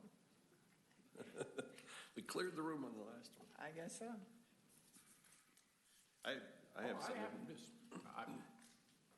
had no question. I happen to agree with it, so. Okay. I think this answers the questions we had from last time, you know, I 4 and 8. think- 4 and 8, that's, you know, we wanted a differentiation, we have it. Does it matter what type of lodging it is? They'll figure that out. Don't open that No. topic. What was the? No, he Nothing, forget, he yeah. withdraws. You're about to I give me didn't your say segue. Yeah, he withdrew that. I have a couple questions. As you might imagine. Yeah, we're good. We're all re-energized. Sorry, all I had is sugar hit just now. So is a unit a standard measure that's a defined measure in the industry? Is that the takeaway on this? Because the simple math implied to me that it's a unit, as we were applying it to Deerfield, looked like it meant 18 rooms per unit. But is that the defined standard by the industry? Well, it's a zoning density that we're using. We equate, our units are based on either one housing unit, Okay. or 2250 square feet of office or commercial use, or 2 hotel rooms per unit. It was a way of discerning density for specific uses. Okay, so based on that math, then, it looks like what we're proposing with, for Deerfield is about 109, a potential for up to 192 rooms. Is that correct? Whatever. Yeah, I think that's correct. Yeah, okay, whatever the math So says. it kind of yes. fits right below the full service, not right below. You know, the Marriott full service is 318. This would fit in at 192. Yeah. The next largest is the Hilton Garden Inn on Windward, which is 164. So that does make us competitive. Yeah, for some of the bigger and brands. it really leaves it up to the developer to be able to provide the parking. And, Right. you could put a very expensive parking deck in, Yep. or you could do at-grade parking, but we still have a parking requirement that has to be met. Yep. And so, again, it allows for the marketplace to sort of go for it. Okay. I should note that in the case of the Marriott, it's a large lot here of 8+ acres. Yeah. It's not all used for the Marriott, so there's raw land there. So the number here is misleading. And when I went back and looked a little bit more and crunched some numbers, basically you'd be able to get a Marriott in there. You'd be able to get a full-service hotel in, which I think was the part of the discussion the last time. We wanted to be sure we could get the biggest and best, at least to give it an opportunity to come to We Milton. didn't want, or let me say it differently. My hope was that we would ensure that we were competitive up there, that we weren't going to end up with a bed in a box and only limit ourselves to a bed in a box. Right. There was an opportunity for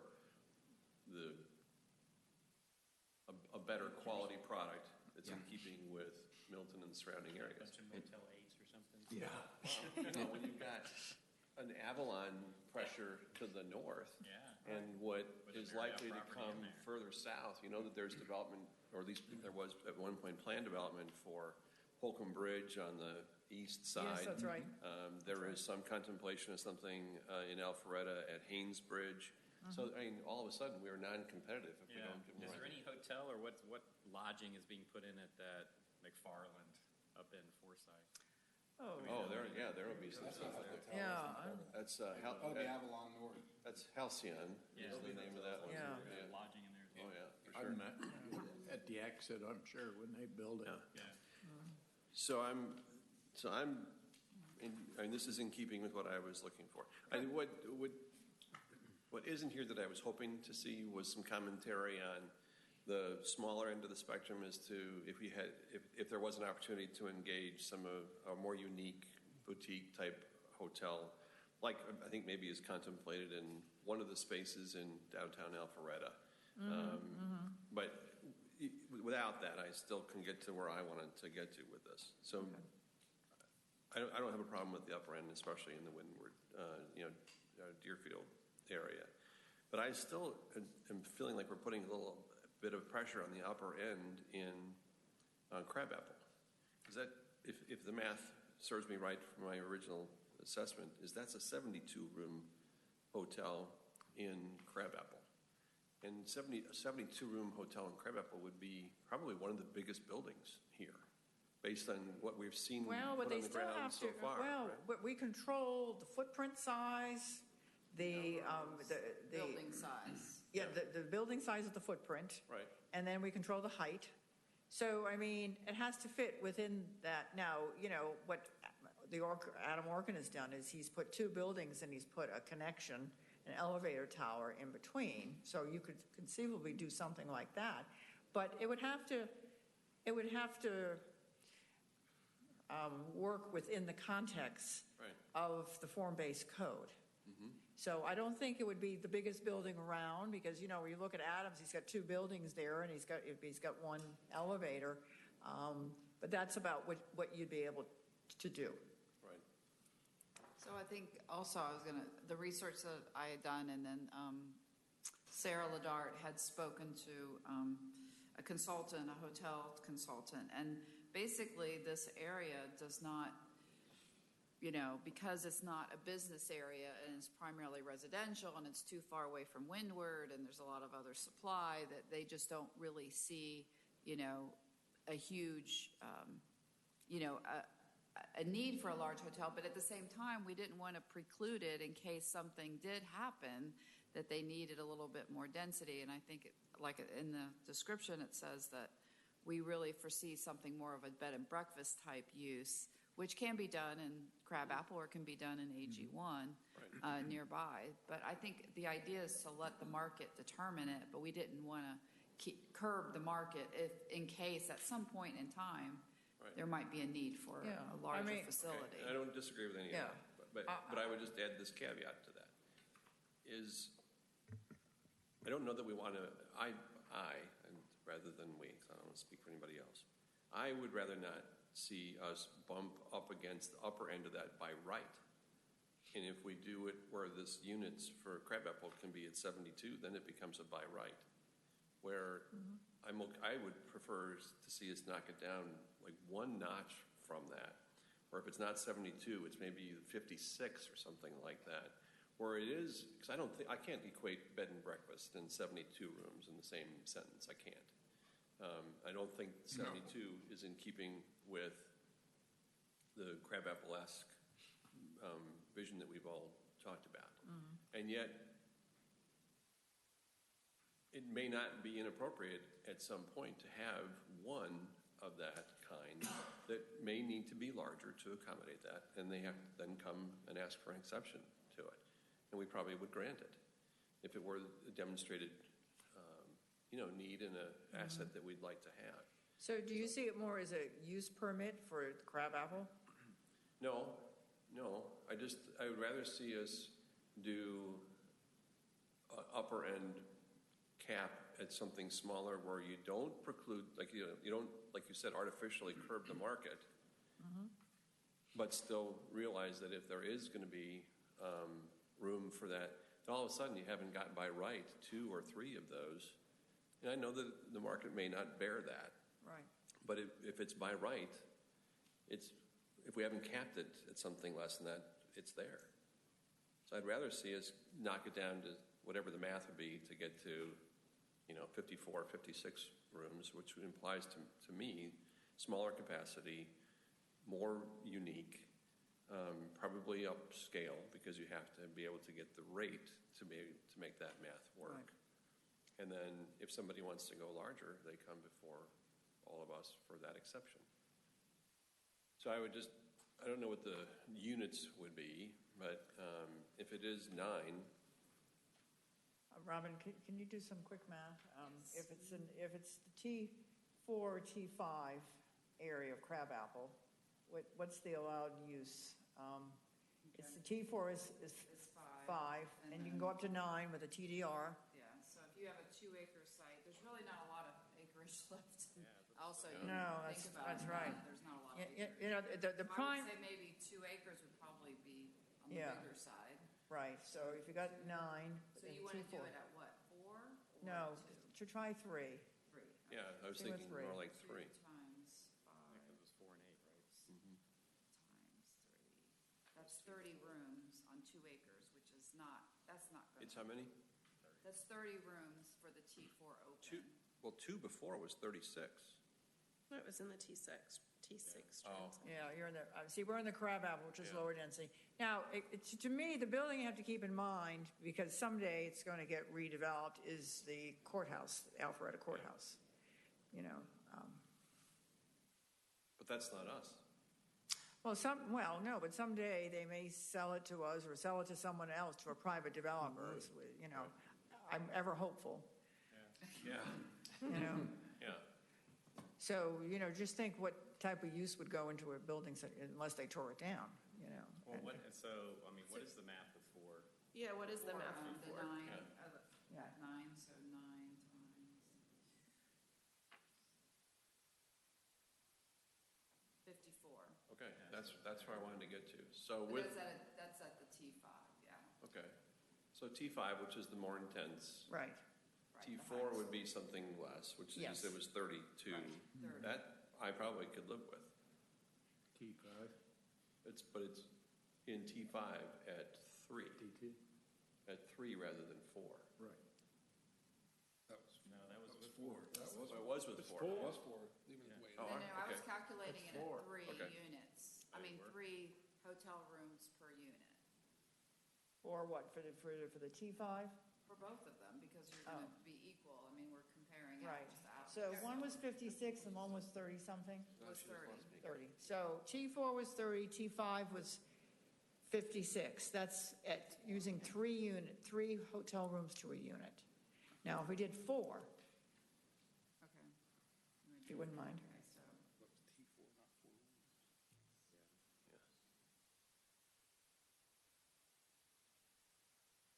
You have 3. It's You have 40. 3. Going once. Going 40. twice. So it's 40. Yeah. 30 Easy and math. four- I have to yeah, use easy my and- phone. yeah, 40. and the other, and the other is 56, and what would be the? The other one at 9, let's see. So 9 times 2.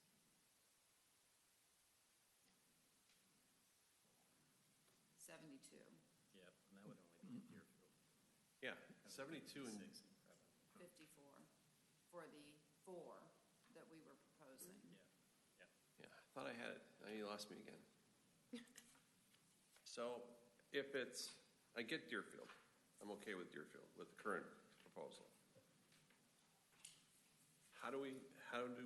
What does the number have to be for it to be a max of 56 in T5? I think that's going to go back down to 3. To So let me 3. Just double check. So if you do Is that it? 2 times 2 acres times 3 equals times, Is it, are you using TDR? yeah, no. No, this is just the regular unit. So if you have 2 acres and at T5 is 9 times 9 times 3 is 54.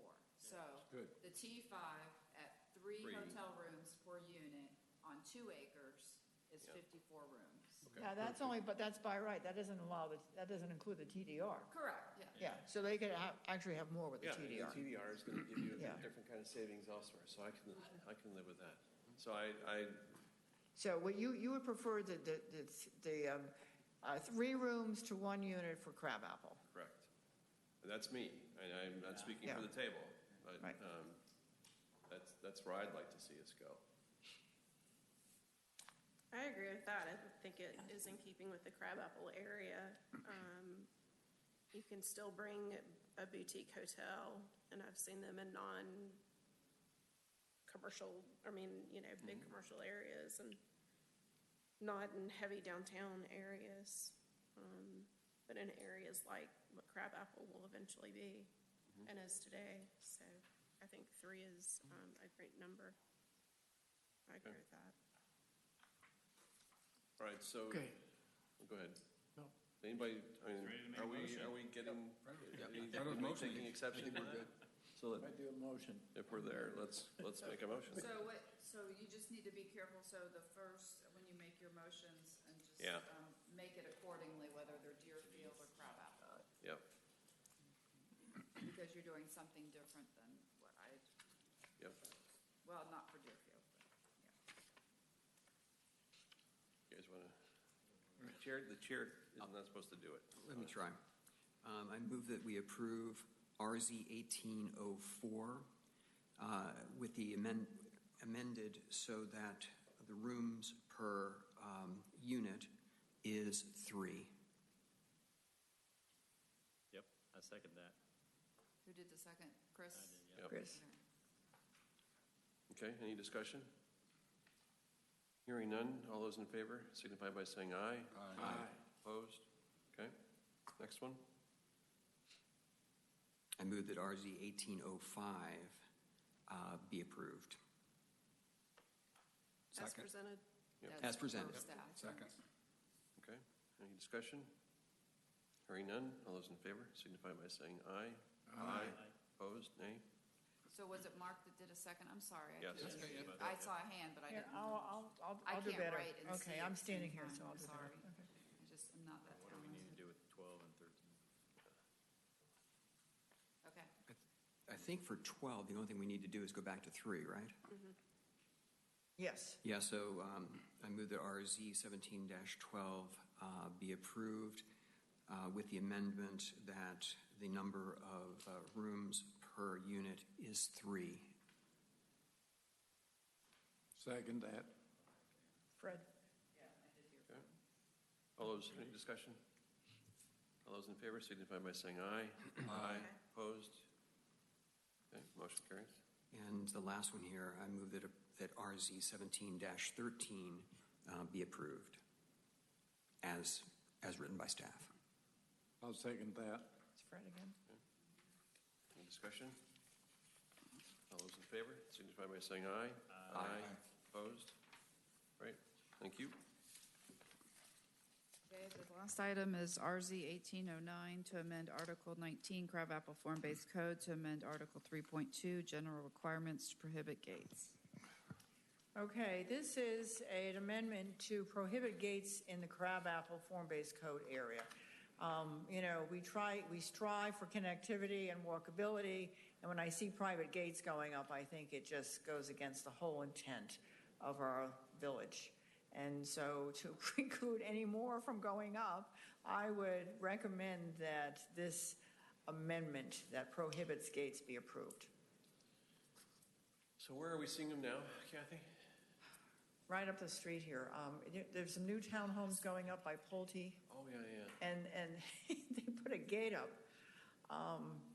It's actually, it's Brayburn. It's the condo association who's put them up, which includes those townhomes. And so I don't know how the townhomes are going to get access, frankly. I was trying to work this through, but this is so unnecessary, I feel, and that this is not a place to be putting up private gates in a village. I mean, you just don't see gates when you walk around Savannah or Charleston or any place like that, It's just, it makes no sense, and I really want to discourage them. Kathy, would those gates be grandfathered, or would they have to remove them? No, they're grandfathered in. I'm hoping that Somebody runs into them and they something will happen. But I know, unfortunately, I cannot deal with existing gates, but it will preclude any future thinking along these lines. So that's my presentation. Thank you. Does this, I think about some of the other crabapple homes that I've seen in some of the single family areas where they have gated their, it's like in the alleyway area, and they've put a fence up around. Doesn't preclude them from fencing their yard where they No. separate it from the driveway. No, certainly not, no. So But this is. but you can't close in your driveway if you're on a single family.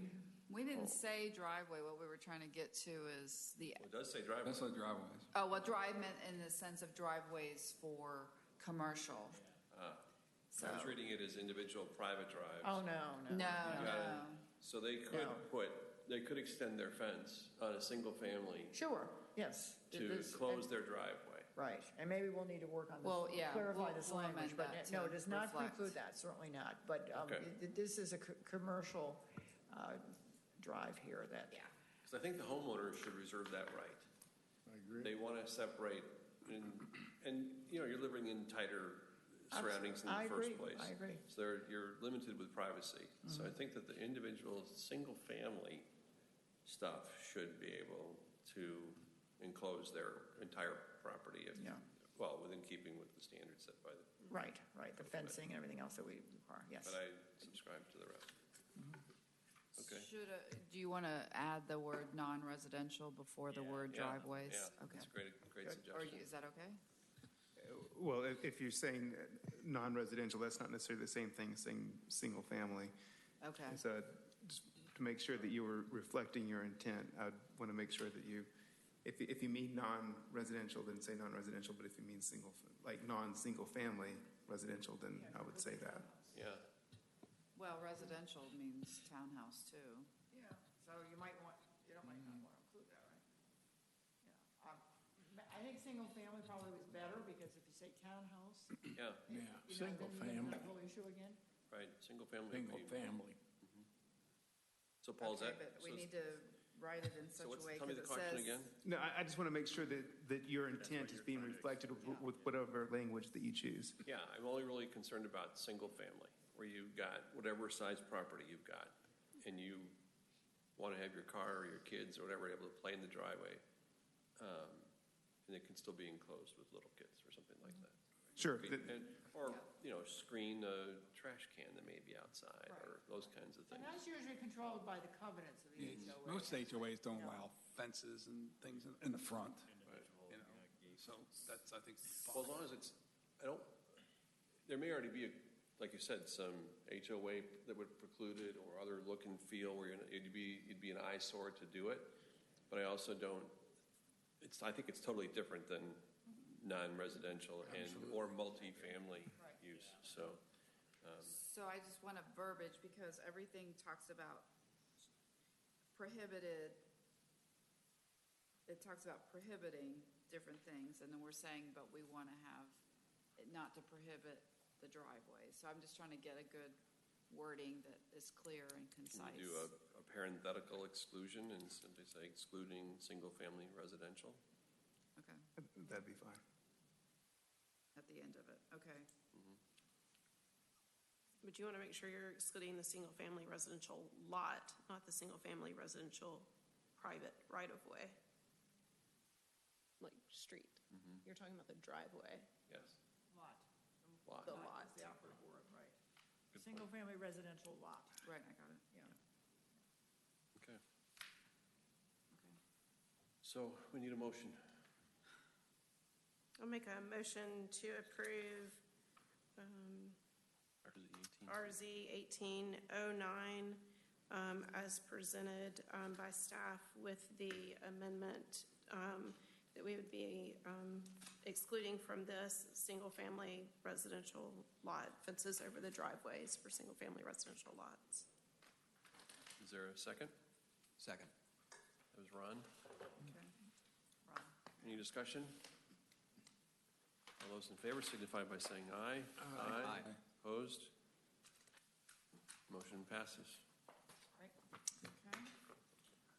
I have one more, that's it for our agenda. Yes, that's it for I have the one more agenda. topic I'd like to just bring up. I'd like to bring one up. Okay, why don't you go first, Fred? It's been brought to my attention that people are questioning, and this is from the standpoint of the state first. The burning goes into effect May 1st.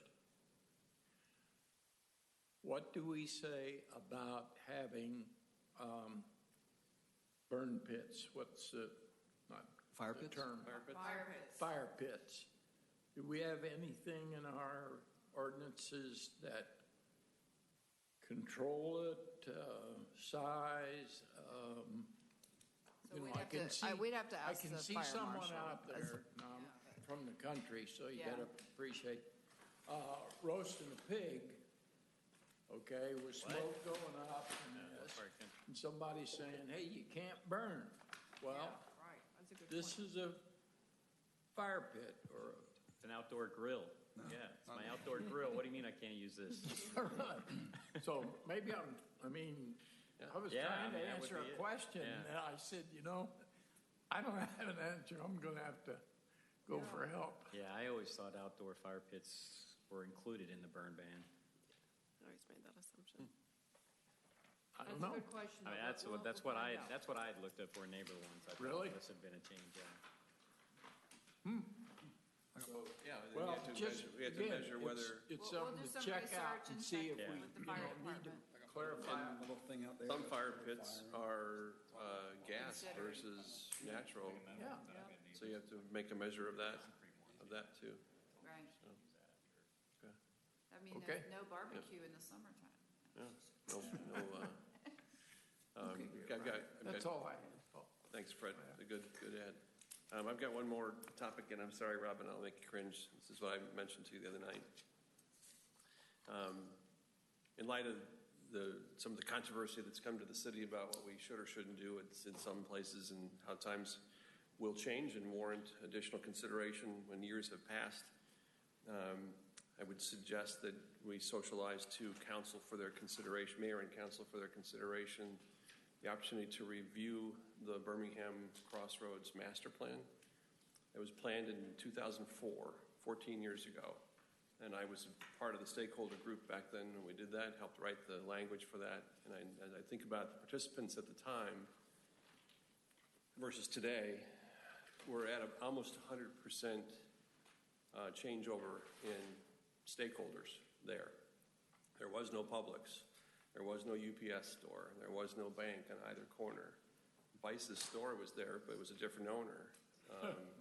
The Rajanti brothers owned the C1, which has since changed hands, et cetera, et cetera, et cetera. And yeah, so I would like to see us take stock of what has since been put on the ground since then, what can still be considered for on the ground based on the old master plan that was conducted, and then contemplate a review of what today's environment creates when, the Statums don't own property anymore, the Rajantis don't. A.G. Armstrong is long gone. All the people that were the participants back then. I think there are different pressures on that corner today than there were back then, and I think it's time for us to update the master plan. And I just ask that you guys present that to council for their consideration, and hopefully they will. Like another form-based code for that area? Yeah, theoretically. I don't know what the answer is. It could just be another master plan. Wasn't that on your roadmap at some point, Yeah, or? you're right, yeah. And if we did a new master plan, we would then have to follow through with the zoning to implement that master plan. And whether it's a form-based code, probably, as opposed to the more traditional zoning. But that would be the track you take, plan and zoning. Yeah, because doesn't it have that overlay also? It does, yep. So I know I'm proposing something that's not without some elbow grease we have to go into it because of all the different layers of things we have to consider. And I know that your docket's very full, so I'm not suggesting a timeline to it. That it has to be something that we immediately jump into. But if the mayor and council were willing to support that, I would just ask that it be then appropriately considered into your work plan as such that we have a chance to revisit that. That's all I ask. And with such, may I have a motion for adjournment? There's no. So moved. Second. And all those in favor signify by saying aye. Aye. Thank you.